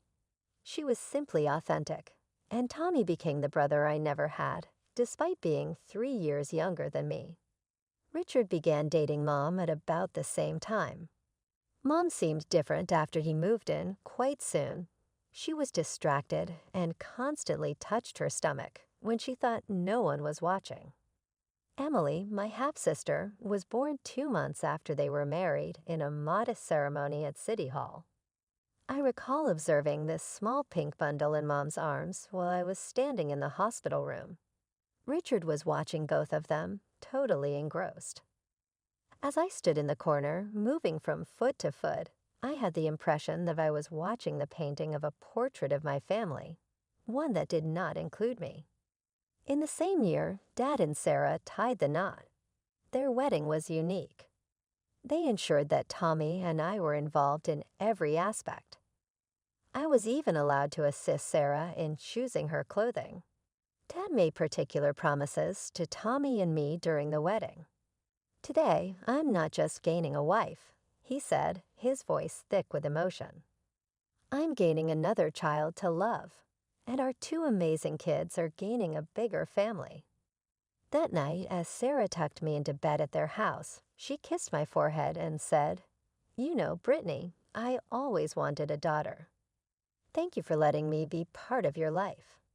I hugged her tight, already knowing that while my family situation wasn't typical, I was lucky to have at least one home where I truly belonged. Life at Mom's house changed after Emily was born. It wasn't anything dramatic, no harsh words or cruel treatment. It was more like I was slowly fading into the background, becoming a ghost in my own home. Mom quit her job to become a full-time housewife, and everything began revolving around Emily. At first, I tried to tell myself it was normal. Of course, a baby needs more attention. But as the months passed, the forgetting started. Little things at first, then bigger ones. I remember standing outside school in the rain, watching other kids leave with their parents after the parent-teacher conference. Mrs. Johnson, my 4th grade teacher, waited with me for almost an hour before calling Mom. "Oh God, was that today?" Mom's voice crackled through the phone. "I'm so sorry. I was at Emily's Mommy and Me class. Can we reschedule?" We never did reschedule. Richard just picked me up that day, barely glancing at me as he drove home, talking on his phone about work the whole time. Then came my 10th birthday. I woke up excited, running downstairs, expecting at least a happy birthday from Mom. Instead, I found her fussing over Emily in the kitchen. "Mom," I said, hovering by the doorway, "do you know what day it is?" She looked up, distracted. "Tuesday." "Oh, I need to take Emily to her doctor's appointment." I stood there, my heart sinking. It's my birthday. Her eyes widened. "Oh, Brittany, I'm so sorry. We'll celebrate this weekend, okay? I just have so much going on today with Emily's checkup." But the weekend came and went, and no one mentioned my birthday again. It became easier to spend time at Dad's house. Sarah always made sure my favorite snacks were in the pantry, and Tommy and I would spend hours playing video games or doing homework together. Dad never missed a single school event, and Sarah often came too, taking pictures and beaming like I was her own daughter. I started spending more and more time there. A few days turned into weeks, then months. Mom barely seemed to notice. She was always busy with Emily, feeding her, playing with her, taking her to playdates. Richard would come home from work, kiss Emily on the forehead, and retreat to his home office. Sometimes I wondered if they'd even notice if I'd disappeared completely. After about 6 months of me basically living at Dad's full-time, he decided to make it official.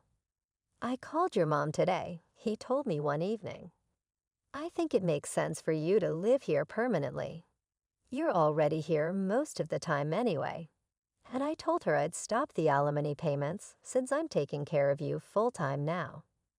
Within hours, Mom was at the door, all worried looks and loving words.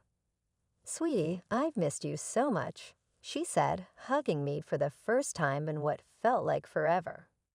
"I've been thinking about everything, and I want us to go back to our original arrangement. I want you home with me half the time, like before." I was 12 by then, old enough to see through it, the sudden concern, the promises to do better. It wasn't about missing me, it was about the money. Dad's alimony checks were the real reason she wanted me back. Emily was 5 when she started rubbing it in my face. She would follow me around the house with this smug little smile, dropping her bombs when Mom and Richard weren't within earshot. "Daddy says you're not really part of our family," she told me one day while I was doing homework at the kitchen table. "He says you're just visiting." I tried to ignore her, focusing on my math problems, but she kept going. "Mommy and Daddy love me more than you. Last night, Daddy told Mommy he was tired of you being here, and Mommy said, just wait until you turn 18. Then the money stops, and you'll be gone." It hurt. Of course it did. But I learned to build walls around that pain. By the time high school graduation rolled around, I'd made peace with the fractures in my family. Dad, Sarah, and Tommy sat on one side of the ceremony, while Mom, Richard, and Emily sat on the other. It felt like sitting between 2 different worlds. After the ceremony, Dad hugged me tight. "We're so proud of you, Princess," he said. Meanwhile, Mom and Richard were already talking about my departure before we even left the school parking lot. So Richard said, jingling his car keys, "Have you started packing yet?" They didn't ask about my college plans. They didn't care that I'd gotten into the business program with a partial scholarship. They just wanted to know when I'd be out of their hair. 2 weeks later, I moved my things to Dad's house. I remember sitting in his living room, nervous about asking for help with college expenses, even though I knew he'd never refuse. "Dad, I got accepted to the financial analyst program," I said, playing with the acceptance letter in my hands. "I got a partial scholarship." But before I could finish, Dad and Sarah exchanged glances and smiled. "We've already got it covered, honey," Sarah said, pulling out a folder. "We've been saving for your college funds since you were 8. I spent that summer working at the Silver Spoon Cafe, saving every penny I could. My shifts were mostly morning ones, which left my afternoons free to spend time with my real family. Tommy and I would go to movies.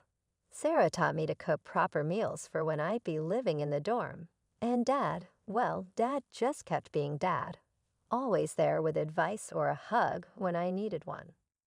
Mom never called to ask about my plans, never stopped by to see how I was doing, never seemed to care that her oldest daughter was about to leave for college. But by then, I'd stopped expecting her to care. College life started in a blur of new faces and experiences. My dorm room was tiny but cozy, and my roommate, Jenny, was nice enough, but we never became close friends. Between classes and my job at the campus cafe, I barely had time to breathe. But I made sure to call Dad and Sarah at least twice a week. They came to visit whenever they could, and Tommy would tag along, complaining about having to carry my laundry basket but always bringing me my favorite snacks from home. Mom never called, not once.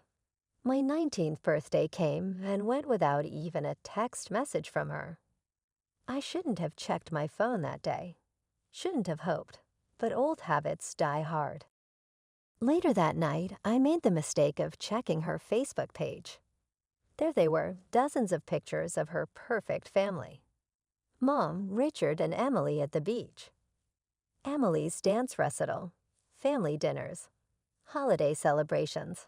Each photo carefully staged to show their happiness. Each caption talking about family time and loving my family.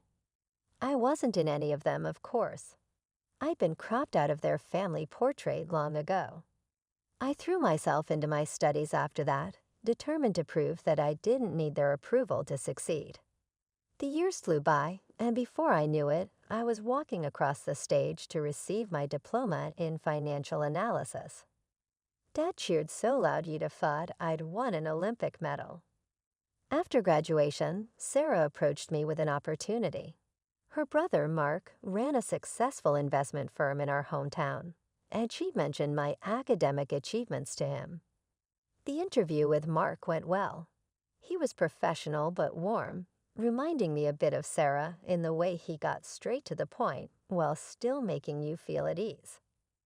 "Your credentials are impressive," he said, reviewing my resume. "But I need to be clear, the fact that you're my sister's stepdaughter won't earn you any favors here. You'll have to prove yourself, just like everyone else." "I wouldn't want it any other way," I replied. I got the job and rented a small one-bedroom apartment near the office. It wasn't much, but it was mine. I worked harder than I'd ever worked before, taking on the projects nobody else wanted, staying late to perfect financial models, and developing comprehensive growth strategies for our clients. The results spoke for themselves. Client portfolios under my management showed remarkable growth. The company's revenue increased significantly, and Mark noticed. He didn't play favorites, but he did believe in rewarding good work. The bonuses and raises came because I'd earned them, not because I was family. The first thing I did with my surprise year-end bonus was buy gifts for my real family. A new golf set for Dad, who'd been using the same clubs for 15 years. A spa weekend package for Sarah, who never splurged on herself. The latest gaming console for Tommy, who was still using his old one from high school. Watching them open their gifts, seeing their genuine happiness and surprise, I felt something settle in my chest. I might have been cut out of one family photo album, but I'd found my place in a better one.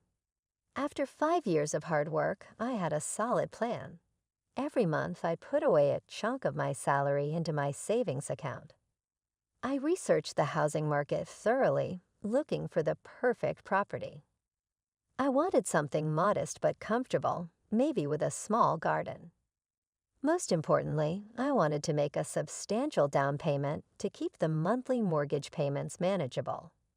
Then came the phone call that changed everything. I was at my desk reviewing quarterly reports when my phone lit up with a number I hadn't seen in years. "Brittany, sweetie," Mom's voice was syrupy sweet. "I've been thinking about you so much lately." I nearly dropped my coffee. 9 years of silence, and now this?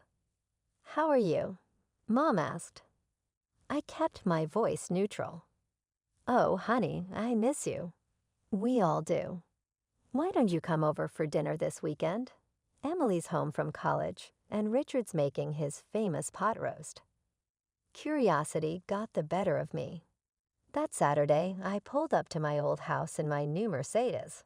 Nothing flashy, but reliable and professional.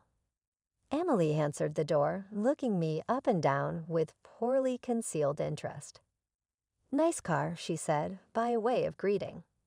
The house hadn't changed much. Same furniture, same family photos on the walls, still none of me. Mom rushed forward to hug me, acting like we'd just seen each other yesterday. "Darling, you look fantastic. So professional in that suit. Richard, doesn't she look successful?" Richard nodded, pulling out my chair. We heard. You're doing very well at Mark's company.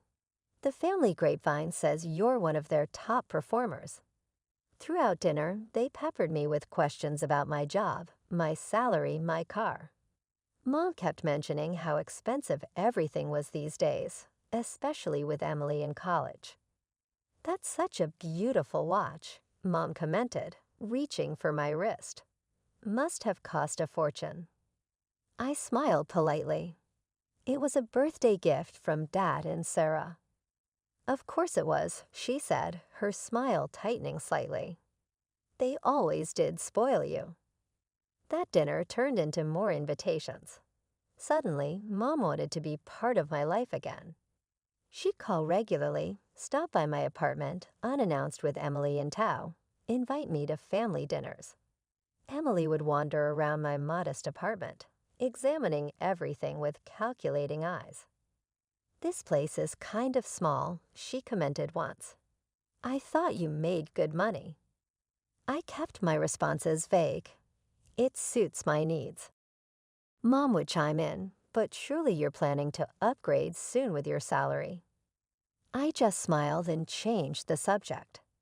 Something about their sudden interest in my life made me uneasy.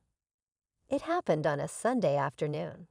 Emily was over at my apartment, supposedly to bond with her big sister. I was in the kitchen making coffee when I heard her gasp from my living room. Oh my God, she said, staring at my laptop screen. I've left my banking app open after paying some bills. Is that really how much money you have saved? I quickly walked over and closed the laptop. It's not polite to look at other people's private information, Emily. She ignored my comment. Why are you saving so much? What's it for? I hesitated but figured there was no harm in telling her. I'm planning to buy a house soon. I want to make a good down payment to keep the mortgage payments reasonable. Emily just nodded, but I could see the wheels turning behind her eyes. She left shortly after, making some excuse about meeting friends. The very next day, Mom called to invite me to dinner. As soon as I sat down at their dining table, I knew something was up. Mom had that look she used to get when she was about to ask Dad for more child support. Emily tells me you're quite the saver, she said, passing the potatoes. That's wonderful, honey. You know, Emily's having such a hard time with college expenses, and she'll need an apartment after graduation. I took a bite of my food, saying nothing. It would be so nice if your successful big sister could help her out. Mom continued, her voice dripping with suggestion. Family helping family, you know. I put down my fork. I don't understand what you're getting at, Mom. Oh, come on, Brittany, she said, dropping the sweet act. You're clearly doing very well for yourself. Emily needs help with an apartment, and you have more than enough money saved up. It would be the right thing to do. I looked at her incredulously. The right thing to do? You mean give Emily my house down payment? Well, you're already established in your career, Richard chimed in. Emily's just starting out. She needs the help more than you do. I'm not established, I said firmly. I'm working hard and saving my money to build my own future. I'm not giving Emily my savings. Mom's face darkened. So you're just going to let your sister struggle while you sit on a pile of money after all we've done for you? I almost laughed at that. All you've done for me? Like what exactly? Forget my birthdays, ignore me for years, push me aside for Emily? You're being selfish, Richard muttered, not quite meeting my eyes. A real sister would want to help. A real mother would have been there for both her daughters. I shot back, standing up. I'm taking care of myself first. Emily is your responsibility, not mine. The silence that followed was deafening. Mom sat there, jaw clenched, while Richard glared at his plate. Emily wasn't at this dinner, but I could imagine her reaction when they told her later. Poor Emily, whose selfish big sister wouldn't give her a free apartment. 2 weeks after that disastrous dinner, I had to leave for a business trip to Singapore. Mark had trusted me with an important client presentation, and I'd be out of reach for most of the time due to the time difference and packed schedule. I'll be gone for about 10 days. I told Mom when she called, trying to maintain some semblance of politeness despite our recent argument. Just letting you know I'll be out of contact. Oh, overseas? How nice for you, she replied, her voice oddly interested. The trip went well, but when I landed back home, my phone exploded with notifications. As soon as I turned off airplane mode, banking alerts flooded my phone, dozens of them. My hands started shaking as I scrolled through them. Account transfer, $1,750. The world started spinning. I rushed home, threw open my laptop, and logged into my banking app. There it was, a massive transfer to an account I didn't recognize. But the name on the transfer, Patricia Warren, my mother's name. I drove to their house like a woman possessed, my banking app screenshots pulled up on my phone. When I pounded on their door, Richard answered with a smug look that made my blood boil. "Where is she?" I demanded, pushing past him. Mom was sitting in the living room, calm as could be, flipping through a magazine. "Oh, you're back. How was your trip?" I thrust my phone in her face. "What is this? How did you transfer money from my account?" She barely glanced at the screen. "I don't know what you're talking about." "Don't lie to me. It's right here, a transfer to your account. How did you do it?" Mom finally dropped the innocent act. She put down her magazine and smiled. "Actually, yes, I transferred the money. Emily needs an apartment, and you weren't being cooperative, so we helped ourselves." "How did you even get into my apartment?" She reached into her purse and held up a key. "Remember when I borrowed your bathroom that day I visited? It only takes a minute to make a copy." I felt sick to my stomach. "Give me my money back now, or I'm going to the police." Mom actually laughed. "Don't be ridiculous. You won't go to the police. I'm your mother. Besides, you can always save up again. You have a good job, no responsibilities. Emily needs this more than you do. We've already found her the perfect apartment." "I'm serious," I cut her off. "Return my money or I'm—" "Or what?" Mom sneered. "You'll send your own mother to jail. Please, you don't have the spine." Richard grabbed my arm and started pushing me toward the door. "I think it's time for you to leave. This is your last chance. I warned them. Give me back my money." Mom's only response was to wave goodbye with a smirk. Richard shoved me out onto the porch and slammed the door in my face. The police station was quiet that night. I sat across from Detective Martinez, my hand steady as I filled out the complaint form. I had everything documented. The unauthorized transfer, screenshots of the banking app, text messages with my mother about my business trip. Richard called me that same night, his voice alternating between threats and pleading. "You need to withdraw the complaint," he demanded.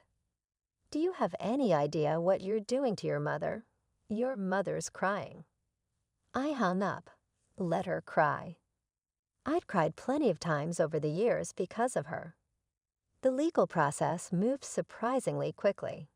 The evidence was overwhelming, and Mom's arrogant admission to the theft didn't help her case. She sat in the courtroom, playing the role of the repentant mother, tears streaming down her face as she promised to return every penny. "I just wanted to help my younger daughter," she sobbed to the judge. I let my maternal instincts cloud my judgment. I almost laughed out loud. "Maternal instincts? Since when?" The judge wasn't impressed. "Mrs. Warren, your maternal instincts led you to commit premeditated theft and fraud against your other daughter. The only reason you're not going to prison is that you've agreed to make full restitution and have no prior criminal record. She got a suspended sentence and was ordered to return my money within 30 days. I got a restraining order against both her and Richard just to be safe. Dad and Sarah were with me through all of it. They sat behind me in court, brought me dinner when I was too exhausted to cook, and never once said, "I told you so," about letting Mom back into my life. "You did the right thing," Sarah told me after the sentencing. They needed to learn they couldn't take advantage of you anymore. Tommy, in his typical fashion, tried to lighten the mood. "Well, at least now you know for sure which family actually loves you." He was right. The lines were clear now. I had my real family, Dad, Sarah, Tommy, even Mark, who'd been incredibly supportive through the whole ordeal. And then there were the others. Mom, Richard, Emily, who'd shown their true colors in the most dramatic way possible. It's been 6 months since then. While I look for a property, my money is back in my account and producing interest. 10 minutes from Dad and Sarah's house, I had my eye on a gorgeous 3-bedroom colonial with a fenced backyard. This time, I'm the only one with my house keys while the mortgage paperwork is being processed. Mom still makes an effort to connect occasionally, either through mutual acquaintances or family. She said she wants to make amends, she's sorry, and she's changed. However, I'm done offering opportunities to those who view me as merely a resource to be used. I celebrated my impending home purchase with my real family over supper yesterday. I came to the realization that sometimes the family you choose is better than the one you were born into as we were joking around Sarah and Dad's dining table and organizing my housewarming celebration. Sometimes the best thing you can do for your health is to let rid of poisonous relationships. I'll be signing the papers for my new home in 2 weeks. Sarah has been giving me links to furniture that she believes would look great in my living room, and Dad has already agreed to help me paint the walls. Family should be made up of people that love you, support you, and would never consider harming you for personal benefit. Mom, Richard, and Emily are free to keep their manipulative games and their picture-perfect family. Better yet, I'll soon have a house with just one set of keys, a real family, and a clear conscience.